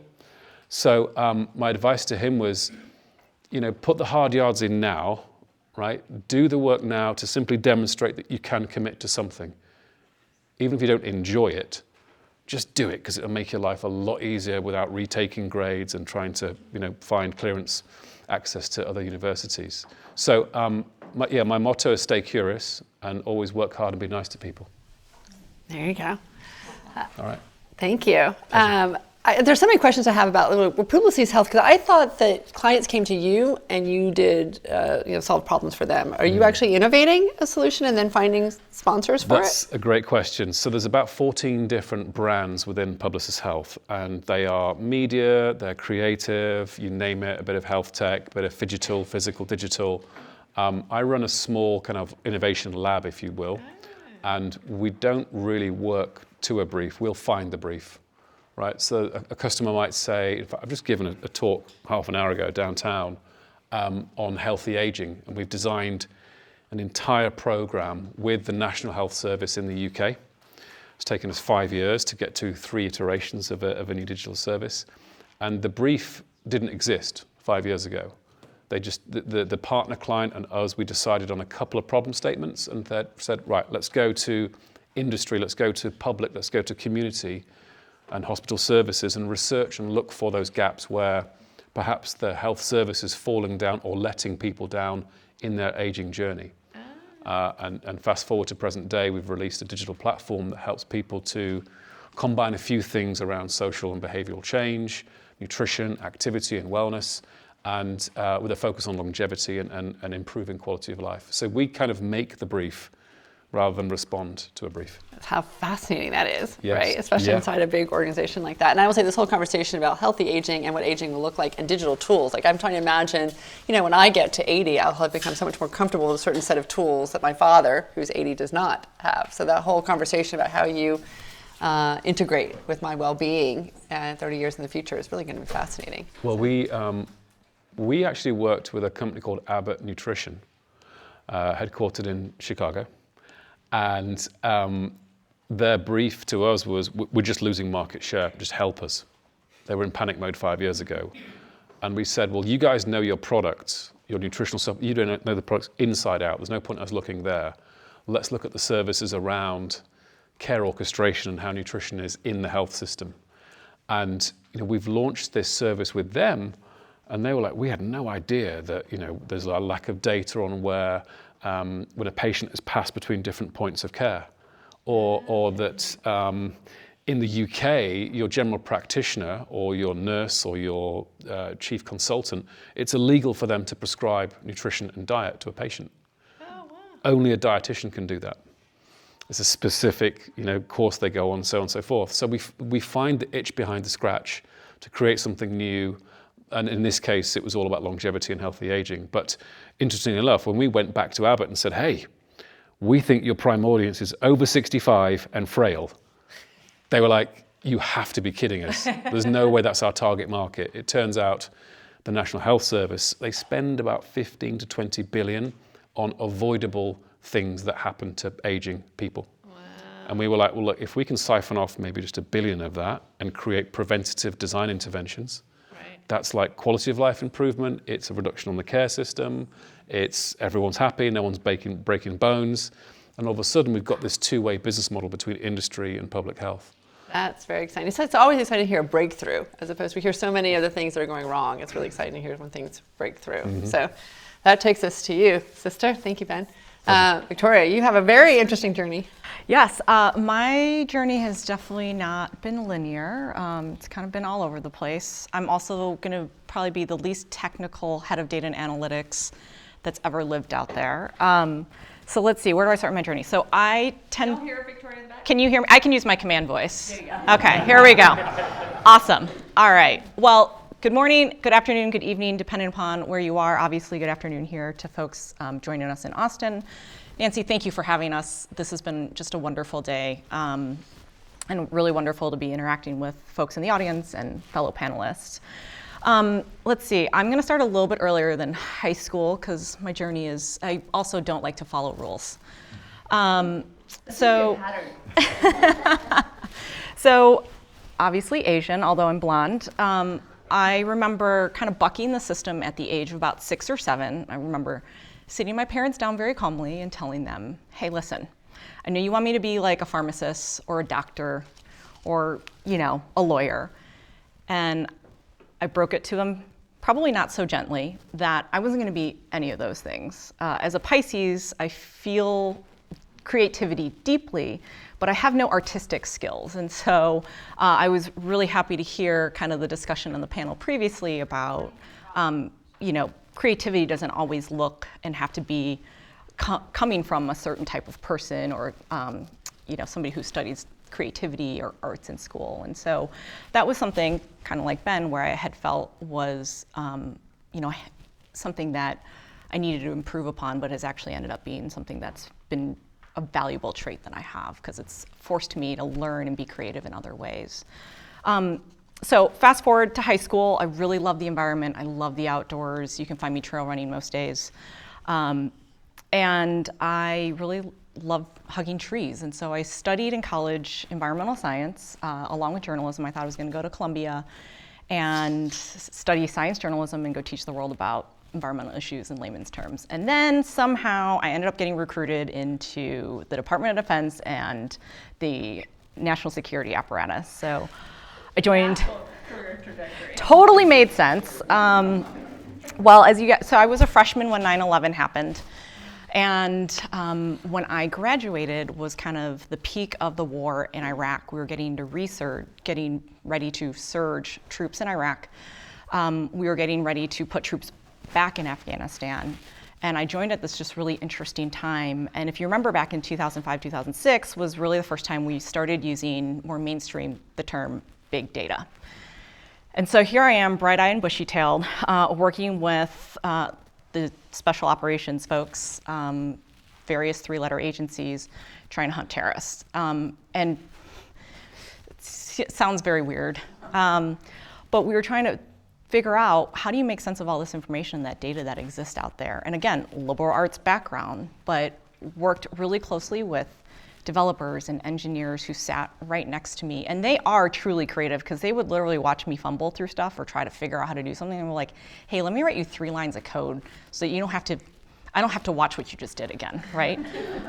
Because like that was awful. And they just became such an integral part to our process and to this kind of cross-functional team we were developing.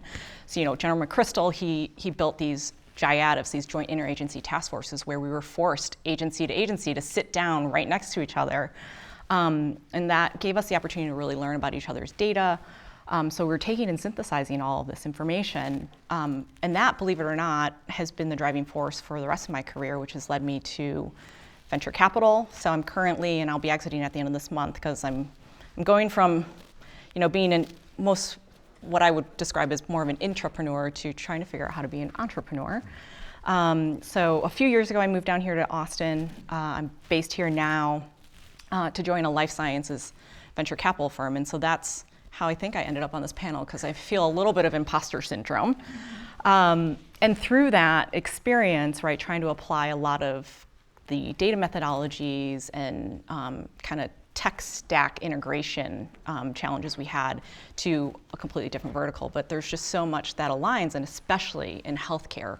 I'm seeing so many of the same data challenges. And so for the last 3 years, we've been incubating a company out of the firm called Deep Surgery, along with a bariatric surgeon, general surgeon out of Mass General Hospital in Boston, and a computer science professor at MIT and Harvard. And so we've been doing that for the last few years, trying to figure out within the system, what are we trying to solve for, and what are we really trying to achieve? Everyone talks about AI and ML, it's super sexy, right? But the real unsexy problem is the data problem, and you have to figure out where that data resides. And a lot of hospitals and organizations have these digital strategies, but they have no idea how to even collect that information, where it sits. You've got surgeons who will record an endoscopic or a laparoscopic surgery on a thumb drive, and then walk out of the OR and then go throw it in a drawer at their desk. And nobody else has access to that information. And so there's still these really, I think, simple things that we need to happen in order for us to leverage data within healthcare. And then specifically what I'm focused on is in the digital surgery space to actually improve outcomes. Now, while that's what I'm doing now, I'm also figuring out a couple other things, but one of the things I'm really interested in, Ben talked about, is longevity, or this idea that we can change the trajectory of our health span to meet our lifespan, right? So if you think about your lifespan is how long you live, and your health span is how many healthy years you have, right? I think the statistic is 20% of the end of your life will be spent sick. And so on average for us, that's 16 years. Wow. And so how can you improve it so that really it's just the last couple of years? And there's a lot of data. There's a Harvard researcher and professor who's done a ton of research around this. And it shows that we can actually reduce by trillions each year if we think of aging as a disease, and think about it from how do you prevent aging, because aging is what causes heart disease, right, and other metabolic diseases, causes cancer. And so if you think about it and go back to the symptoms, so we're really talking about functional medicine at this point. And I think that's really interesting, especially for you all in this room, as you think about if your health span extends and you're not looking to this thing where even myself or my parents, right, look at the golden years where you're tired, you're spent, and you're likely sick already to enjoy life. What if you could enjoy life and be more productive and keep your cognitive function high? How does that change work for you? How does that change not just work, but your life and the blend and the mix and kind of how you put those things together? So I just turned 40 this week. I still have no idea what I'm doing in my career. Thank you. I'm very excited about this next decade.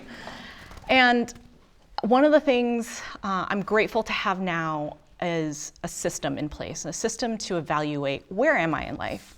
How am I doing in terms of my health, the love and the connection I have to the people in my life, the work that I'm doing, So I'll throw out two kind of systems that I really love that work for me. One is this concept of ikigai, which is a Japanese concept. So the Japanese are the longest living people. And the word is really about what's your purpose, what drives you, and there's 4 elements to it. It's what you love, what the world needs. I'm trying to remember all 4 of them because I'm on the spot. What you can get paid for, right? Yes. And the 4th, I'm just gonna forget. We'll just give me a little grace on that one. But that is kind of a system that I'm constantly evaluating what those things are for me, and that's going to help drive where do I want to go next with my career. So how many of you in the room have been asked, what are you going to do with your life when you graduate? How many of you have any clue? Right? And you don't have to. My response was, and I think I've stayed true to it, when people used to ask me that at 20, was it's not a matter of what I'm going to do, it's when I'm going to do what. And that has been probably the motto of my life. And then the second thing I want to leave y'all with is as a system, right, for creating this life that you want to live is a book called Designing Your Life, which is actually taken from a college course at the D School in Stanford, where they actually teach you to apply design thinking principles to your life, and not just your work, but to your whole life. So I will leave y'all with those. That's interesting. Yeah, that actually I think became the most popular course at Stanford, right? And I think that they also have it in Yale or some of the East Coast schools. I don't know if you guys are doing this at ET, but the whole designing your life thing. No, it is actually. It's been for several years. It's been a super, super popular course because I think there are so many questions around this, and where it is that we go. I love it. See, this is how you create action right here. You just put all the right people in the room. You make an impassioned point of view about why it matters, and then we go do it. So I appreciate that. There's a question I was going to ask you while you were speaking, and then you went to so many different directions that I wasn't sure which one to go to next. Yeah, sorry, I was a little all over the place. No. I think it's just fascinating because I think again it shows that the same thread of curiosity can take you to all these different things, right? From environmental science to the Department of Defense to hunting down terrorists to thinking about how we think about deep surgery and the role around that. So I do think the question around how long we all should live will be an interesting question that is soon, I think, will be one that we'll be faced. Will we actually have the choice of how long we want to live and what that looks like? So with that, the question is, how happy are we as we go through this, and how are we managing all facets of our health? Kate, so tell us who you are. Something that I'm interested in studying.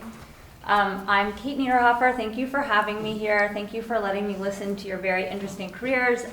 One of the things I'm really interested in, just sort of reflecting on what happened, is people's expectations of what their career trajectories and growth curves are like. So if you were to kind of close your eyes right now and picture a y-axis and an x-axis and a line that goes in any direction there, how would you think about your growth? And that's one of the things that I study at BetterUp Labs. So BetterUp is an organization, it's really a human transformation platform. The primary offering is coaching, and the idea is to develop a suite of services or interventions that help people increase their purpose, passion, and clarity. So I work in an innovation lab. I'm a social scientist, a social psychologist. I did my PhD at UT, actually taught in this building on a different floor, I think, or maybe even just right down the hall. So I did my PhD in psychology, which is a few buildings over, but I also taught in communications and advertising, funny enough. But I wanted to start, I'm reminded by looking back there and seeing my name. What am I all about? So I will start, maybe I won't date myself, but I'll tell you that I played ice hockey in high school and college, and I really identified as a team member. And one of the things that's always been interesting to me is why people do what they do, not in the sense of a career, but very literal things, like why do you behave in certain ways, what motivates you to do things, what is your personality like, and why do you act the way that you do and use the words that you do. So I think being on a team really seeded that, planted that seed in me early and led me to study psychology in college and then to go to graduate school here and just understand more about what makes people tick. In particular, I was in a lab where we studied the words that people use. So what can we tell about people based on the words they use, in particular their linguistic style, not so much the content, but the way that you use pronouns and function words and articles and pronouns and conjunctions. And those turn out to be really interesting markers of your psychological orientation and how you relate to other people, how you see the world. And so, funny enough, from there, I, through studying my dissertation, found on Craigslist a company in market research that was studying what brands can do based on how people are talking online. So in the old days, we used to talk about blogs and Usenet and discussion forums.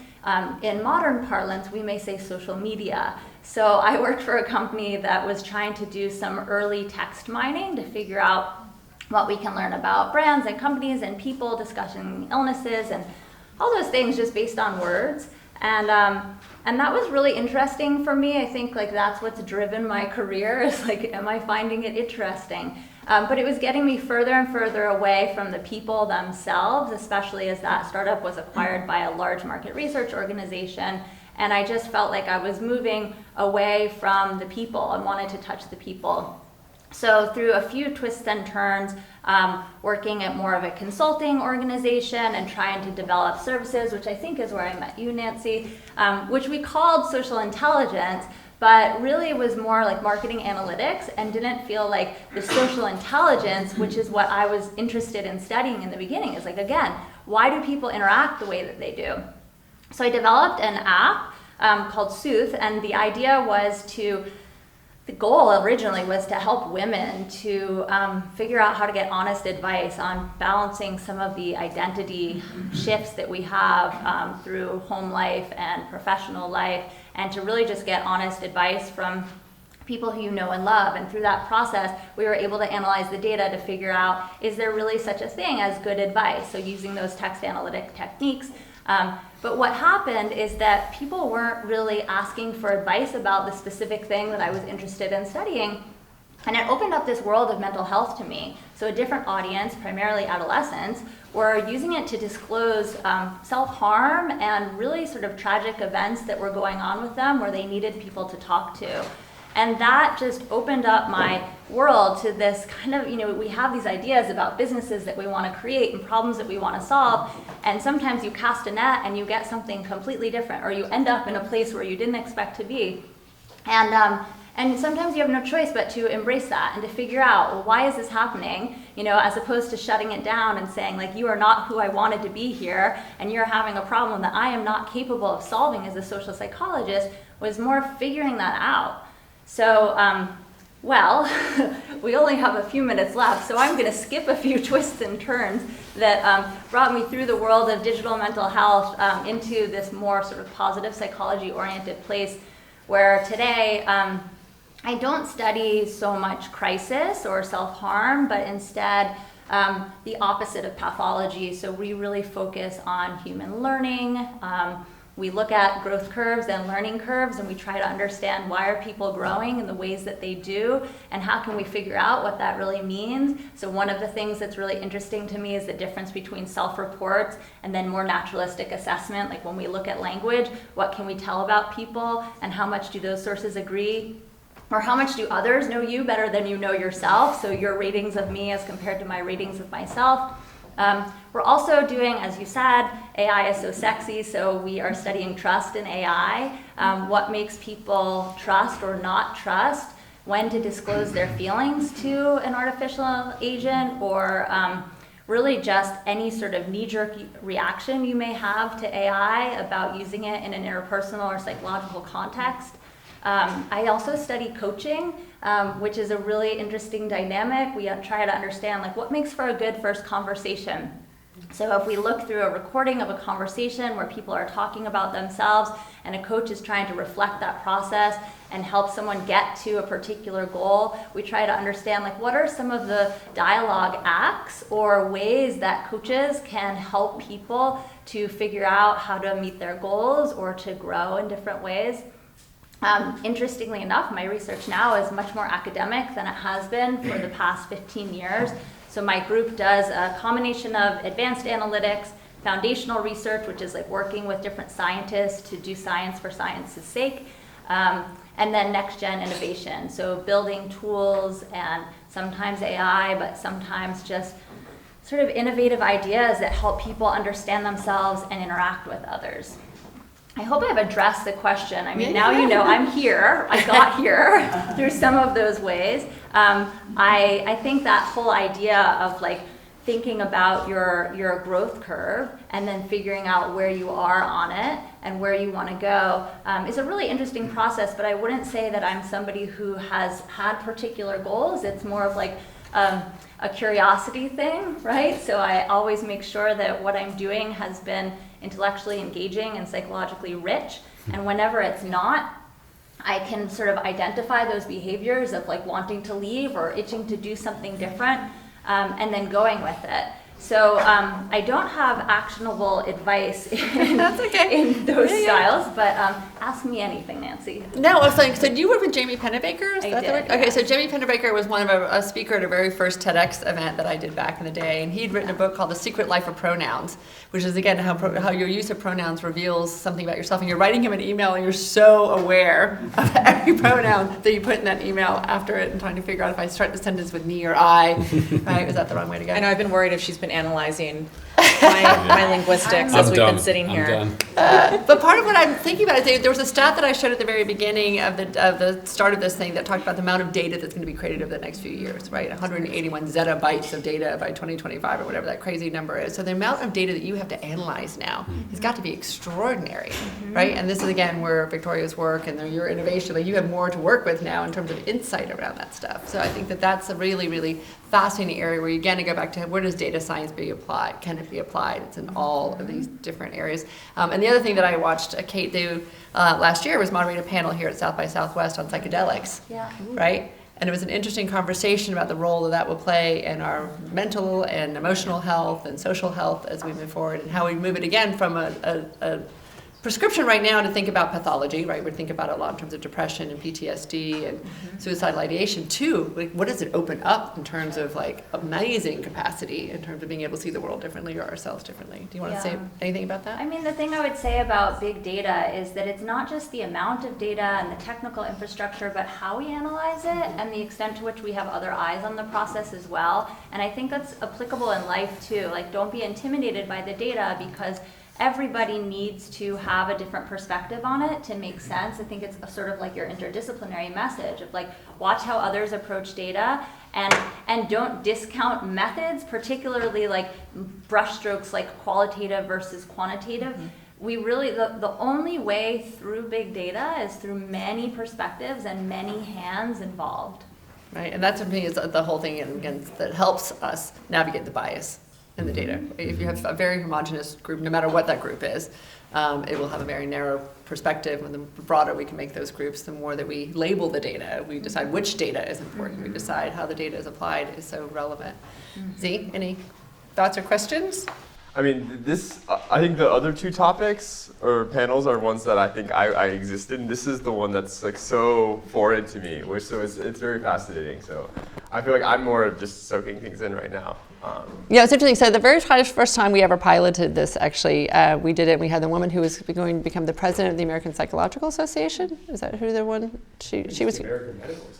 Maybe it was interesting. It was a woman who was going to become head of, I think you're right, it may have been the AMA, and she had no understanding yet of AR or VR. And Zane started giving her a way of describing about how you could use this to explain to a patient what was going on in their leg as they were trying to figure out physical therapy or trying to help doctors envision a surgery. So he was going through this whole conversation with her. From when I tore my knee and our doctor handed me a book. I was like, what do you want me to do with this? And then they opened it up to the page and it's like, oh yeah, this is your knee right here. And I'm like, okay. But then, I mean, I come from the immersive tech world and I'm like, oh my gosh, this is, to the question about low-hanging fruit at the beginning of this call, it's like, those are the kinds of things that like, this isn't even 20, 25 years. We don't need tech to do anything crazy to get there. Right. We just need kind of someone to understand this world and then someone understands that world and kind of says, what can we do together? About 7 years ago, we ran a workshop in Chicago. Love that place. He literally was vacationing there. It was for a different program. We were working with IBM, Watson for Health, Google.ai, Amazon's architecturalist platform, and a few of the companies, Microsoft's Ontology Engine. We were making the first voice support assistant for physicians. so that they could have a conversation with patients without breaking eye contact, rather than going, so tell me about your problems. Yeah, I'm listening. Yeah, just carry on. Right? And how do you feel about that? Okay, fine, I'm going to put in grumpy, whatever.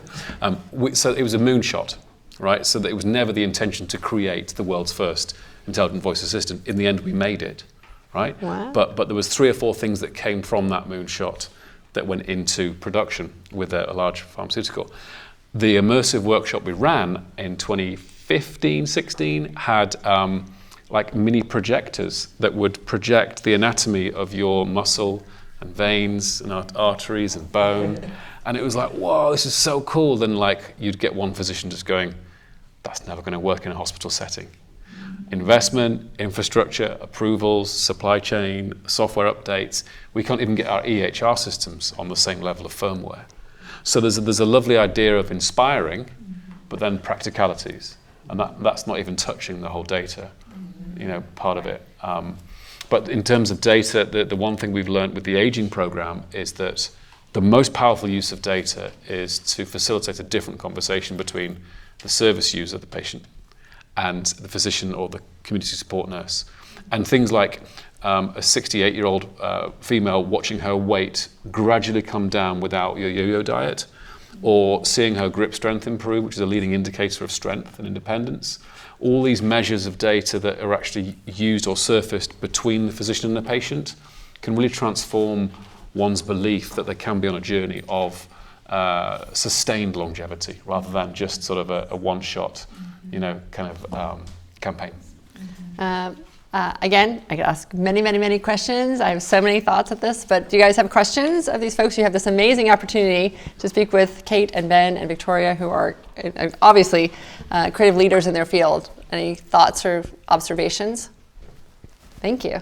Considering all the bureaucracy and all the processes and current healthcare systems around the globe, so how do you work in this field to make those changes happen? So how are you doing? How do you navigate the bureaucracy that exists inside these systems, what you were just talking about, right? So you're saying, and we've seen that even again in the world of AI, right? Where there are all these discrete units inside, from I get my radiology over here and I get my doctor over here, and none of these systems connect. And we can envision these incredibly fluid systems, but are we making progress in breaking that stuff down, and how is that? I mean, for us in the digital surgery space, right, we're dealing with just one part of the healthcare system, which is surgery. And I've watched a lot of companies out there that are doing AI within healthcare, and the regulatory aspect of it with the FDA, right, is a challenge. And how do you get those? How do they audit those? How are those getting passed? Like, how are they actually applying those in a clinical setting? And I think the only way to figure it out, I don't have an answer for you, is to just go do it and experiment with it. I don't think you have to have a strategy in place to go start. And so for us with deep surgery is just getting out there and actually starting to do it, because that's when you learn and that's when you figure out where am I gonna run into these bumps against regulation, and what are the questions I really need to be asking that are gonna help me understand how I can break the system down or change the system from the inside in order to make these things happen. And so, but you bring up a great point in that we have to change the system. We have to relook. Just the system's been set up a certain way and working for a number of years, but with technology the way it is these days, with the amount of data that we have and the fact that we're really trying to leverage that information, we have to also rethink how the system is set up and change those processes and the bureaucracy around that, or I don't know. I mean, I say burn it all down and start over, but that doesn't really work either. So well, and there are times we try. Yeah. But it just when I gave one of the examples of a big breakthrough this year was the regulatory approval for lab-grown meat. Like, that's a huge thing. It wasn't even so much a science innovation, it was a regulatory innovation. The fact that is actually happening faster. Or we think about 3D printing of houses. One of the things that's actually been restricting its growth is regulating its safety. And again, what we've also found is incumbent industries often throw up a lot of red flags because they're threatened by these advances. And so they try and scare us into these advances would be dangerous things until they can catch up, and then suddenly they become proponents of them. Right? I have 2 builds on this. One is the aging program. We've found we can create momentum from within the communities. So a lot of what we do actually is just connecting existing services and saying, look, there's a walking club over there, there's a church group over here, there's a workshop group over there for widowed husbands, right? Pull you guys together and then go knock on the door of your local physicians to look at some EHR updates. And actually there's a bit of a public movement happening in the UK And that's helpful. In the US, it's slightly different, obviously. But in the US, we have another example around clinical trial recruitment, trying to get more diverse populations involved in trials. And the FDA and IBP and other regulators are becoming a bit more flexible on things like turnaround times. Like they're shortening their window for approving so that we can do more variations quickly. So we're looking at advanced segmentation through data analytics to look at more kind of data-driven and hyper-relevant personas for underserved communities.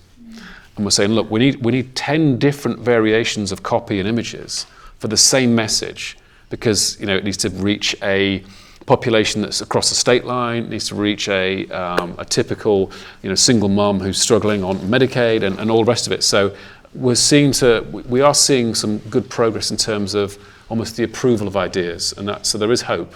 And we are seeing good momentum in that sense. And as you sit on the horizon of, again, what do we call it, positive psychology or personal transformation, or does regulatory fit in that? Does it become a...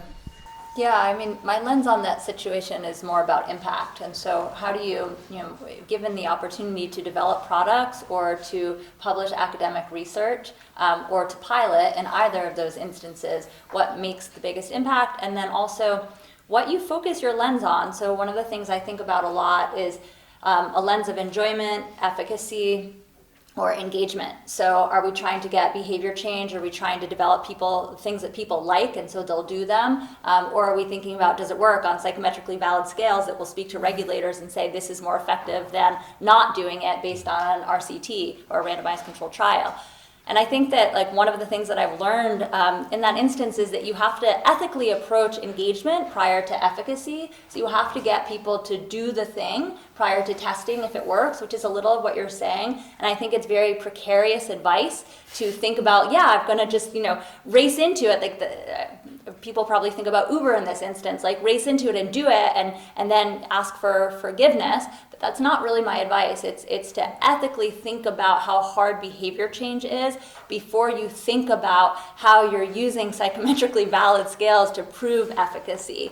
So it's really about cautiously thinking about how hard it is to get people to do things. And if you have some momentum that people are doing things and liking things, then you think about the right way to measure engagement.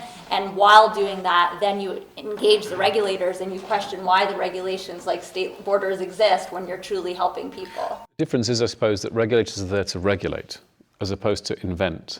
Right. So what we're seeing is a bit of a shift towards being more receptive to ideas, and actually giving them workload is never a good thing, but if it's in the long run, if it's going to benefit humanity and society, then I think we're seeing a bit more of a permeable kind of membrane, a substrate where there's a sort of preparation to experiment, because their purpose is to I assume to sort of say yes or say no. So they have to invite more ideas forward. Well, one thing, just having been a former government employee, right, is a lot of government folks, and you're starting to see that shift now, but a lot of government folks are career government folks. And so they don't have an understanding of business, and they don't have an understanding of actually what's happening external to those organizations. And so a lot of it is also educating them and without biasing them, right, is bringing them into the process as a part of the process of understanding what you're trying to build, and then how that changes how they regulate and what they need to regulate. So get them to start thinking about that. All right, we are clearly running low on time, but is there any other burning question or thought in here? Yeah, we're good. Oh, we got one more. Why isn't medical data centralized so that if you go to a different hospital, it all connects together? I'm frustrated with, because I was in the Air Force before, but none of my medical records transferred. You mean your stuff from Trident didn't show up at your doctor's office? EHR? No? Let's sidebar. I don't even know where to start with that one. If only there was a silver bullet. I mean, that's the question we all ask the system and the government and different and all the time. Yeah, and it's. I think the short answer is we want to burn it down and start again, but you just can't because you would have meltdowns. So I would say time, money, and a general willingness to harmonise. Probably due to federated systems not all having the same incentive.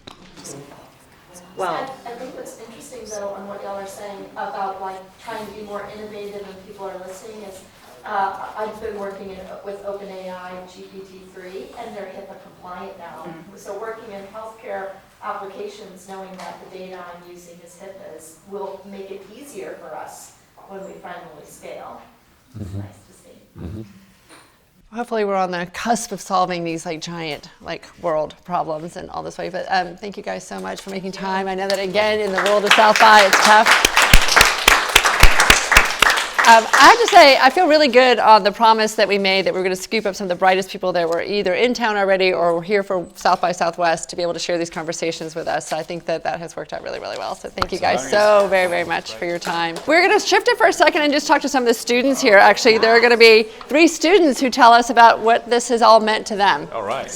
First of all, we wanted to thank you guys for not only being here, but being here the whole time and being here on time, which I know some people struggle with, but it's okay. So I guess a good place to start, which of the 3 panels maybe spoke to you the most?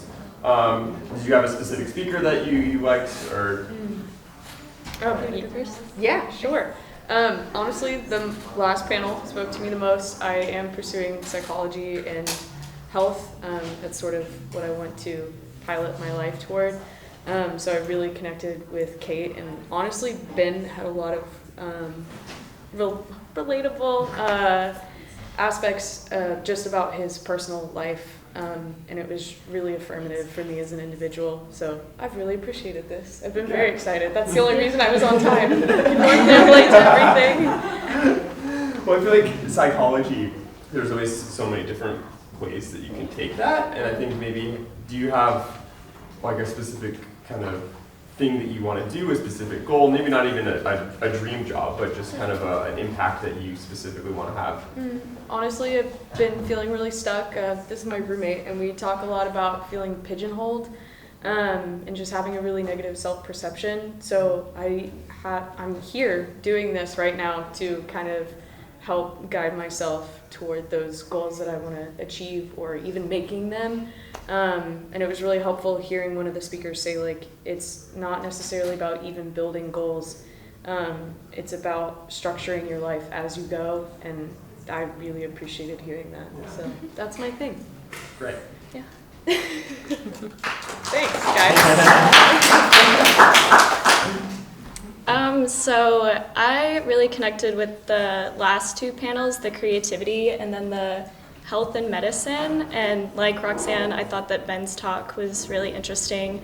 I have a very strong STEM background because I was good at like the math and science, and I felt a little bit like I was funneled into a STEM type role, and it's just really inspiring to see that creativity can look a lot of different ways, and I find myself to be a very creative person, but not in the traditional sense of like, you know, I'm good at drawing, I can paint, something like that. So I had kind of written it off as like, oh, I'm not creative because I'm not creative in the way that I've understood that to be. So it's just really inspiring to see that creativity can look different, like in many different industries, jobs, people. So yeah, that's a big takeaway for me today.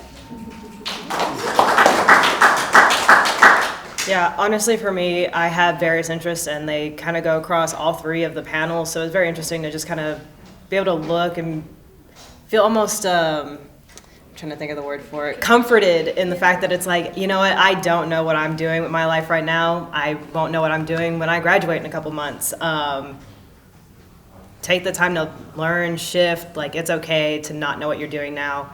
And that was definitely one of the big parts of the panel that I was able to connect to, and definitely be able to meet, UT professors that are here and rooting for us, even if we're not taking classes with them. They're here for all of us. All of these mentors were here for us, and just being able to speak with everyone was really a great part of today. Also, can you speak more to that feeling that you kind of came here with? Because I think it's a very relatable feeling. Yeah, honestly, and we, all 3 of us kind of discussed it. Feeling pessimistic about the future has really been something to overcome.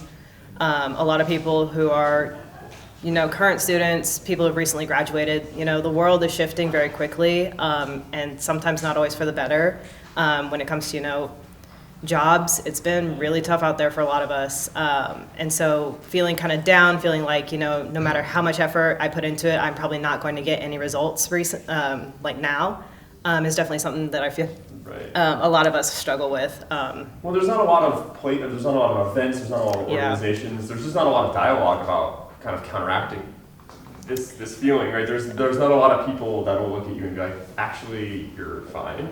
And actually, you're not even just fine. You're like, if you kind of move into the future with curiosity and with passion, you can actually kind of do amazing things and things you couldn't even imagine. So very reassuring, I think. Yeah, something Matt said was to go through life motivated by love and not fear that someone he knew and loves dearly, I guess, told him that, and I'm glad that was passed along to us today. Thanks, Matt. Well, thank you all so much.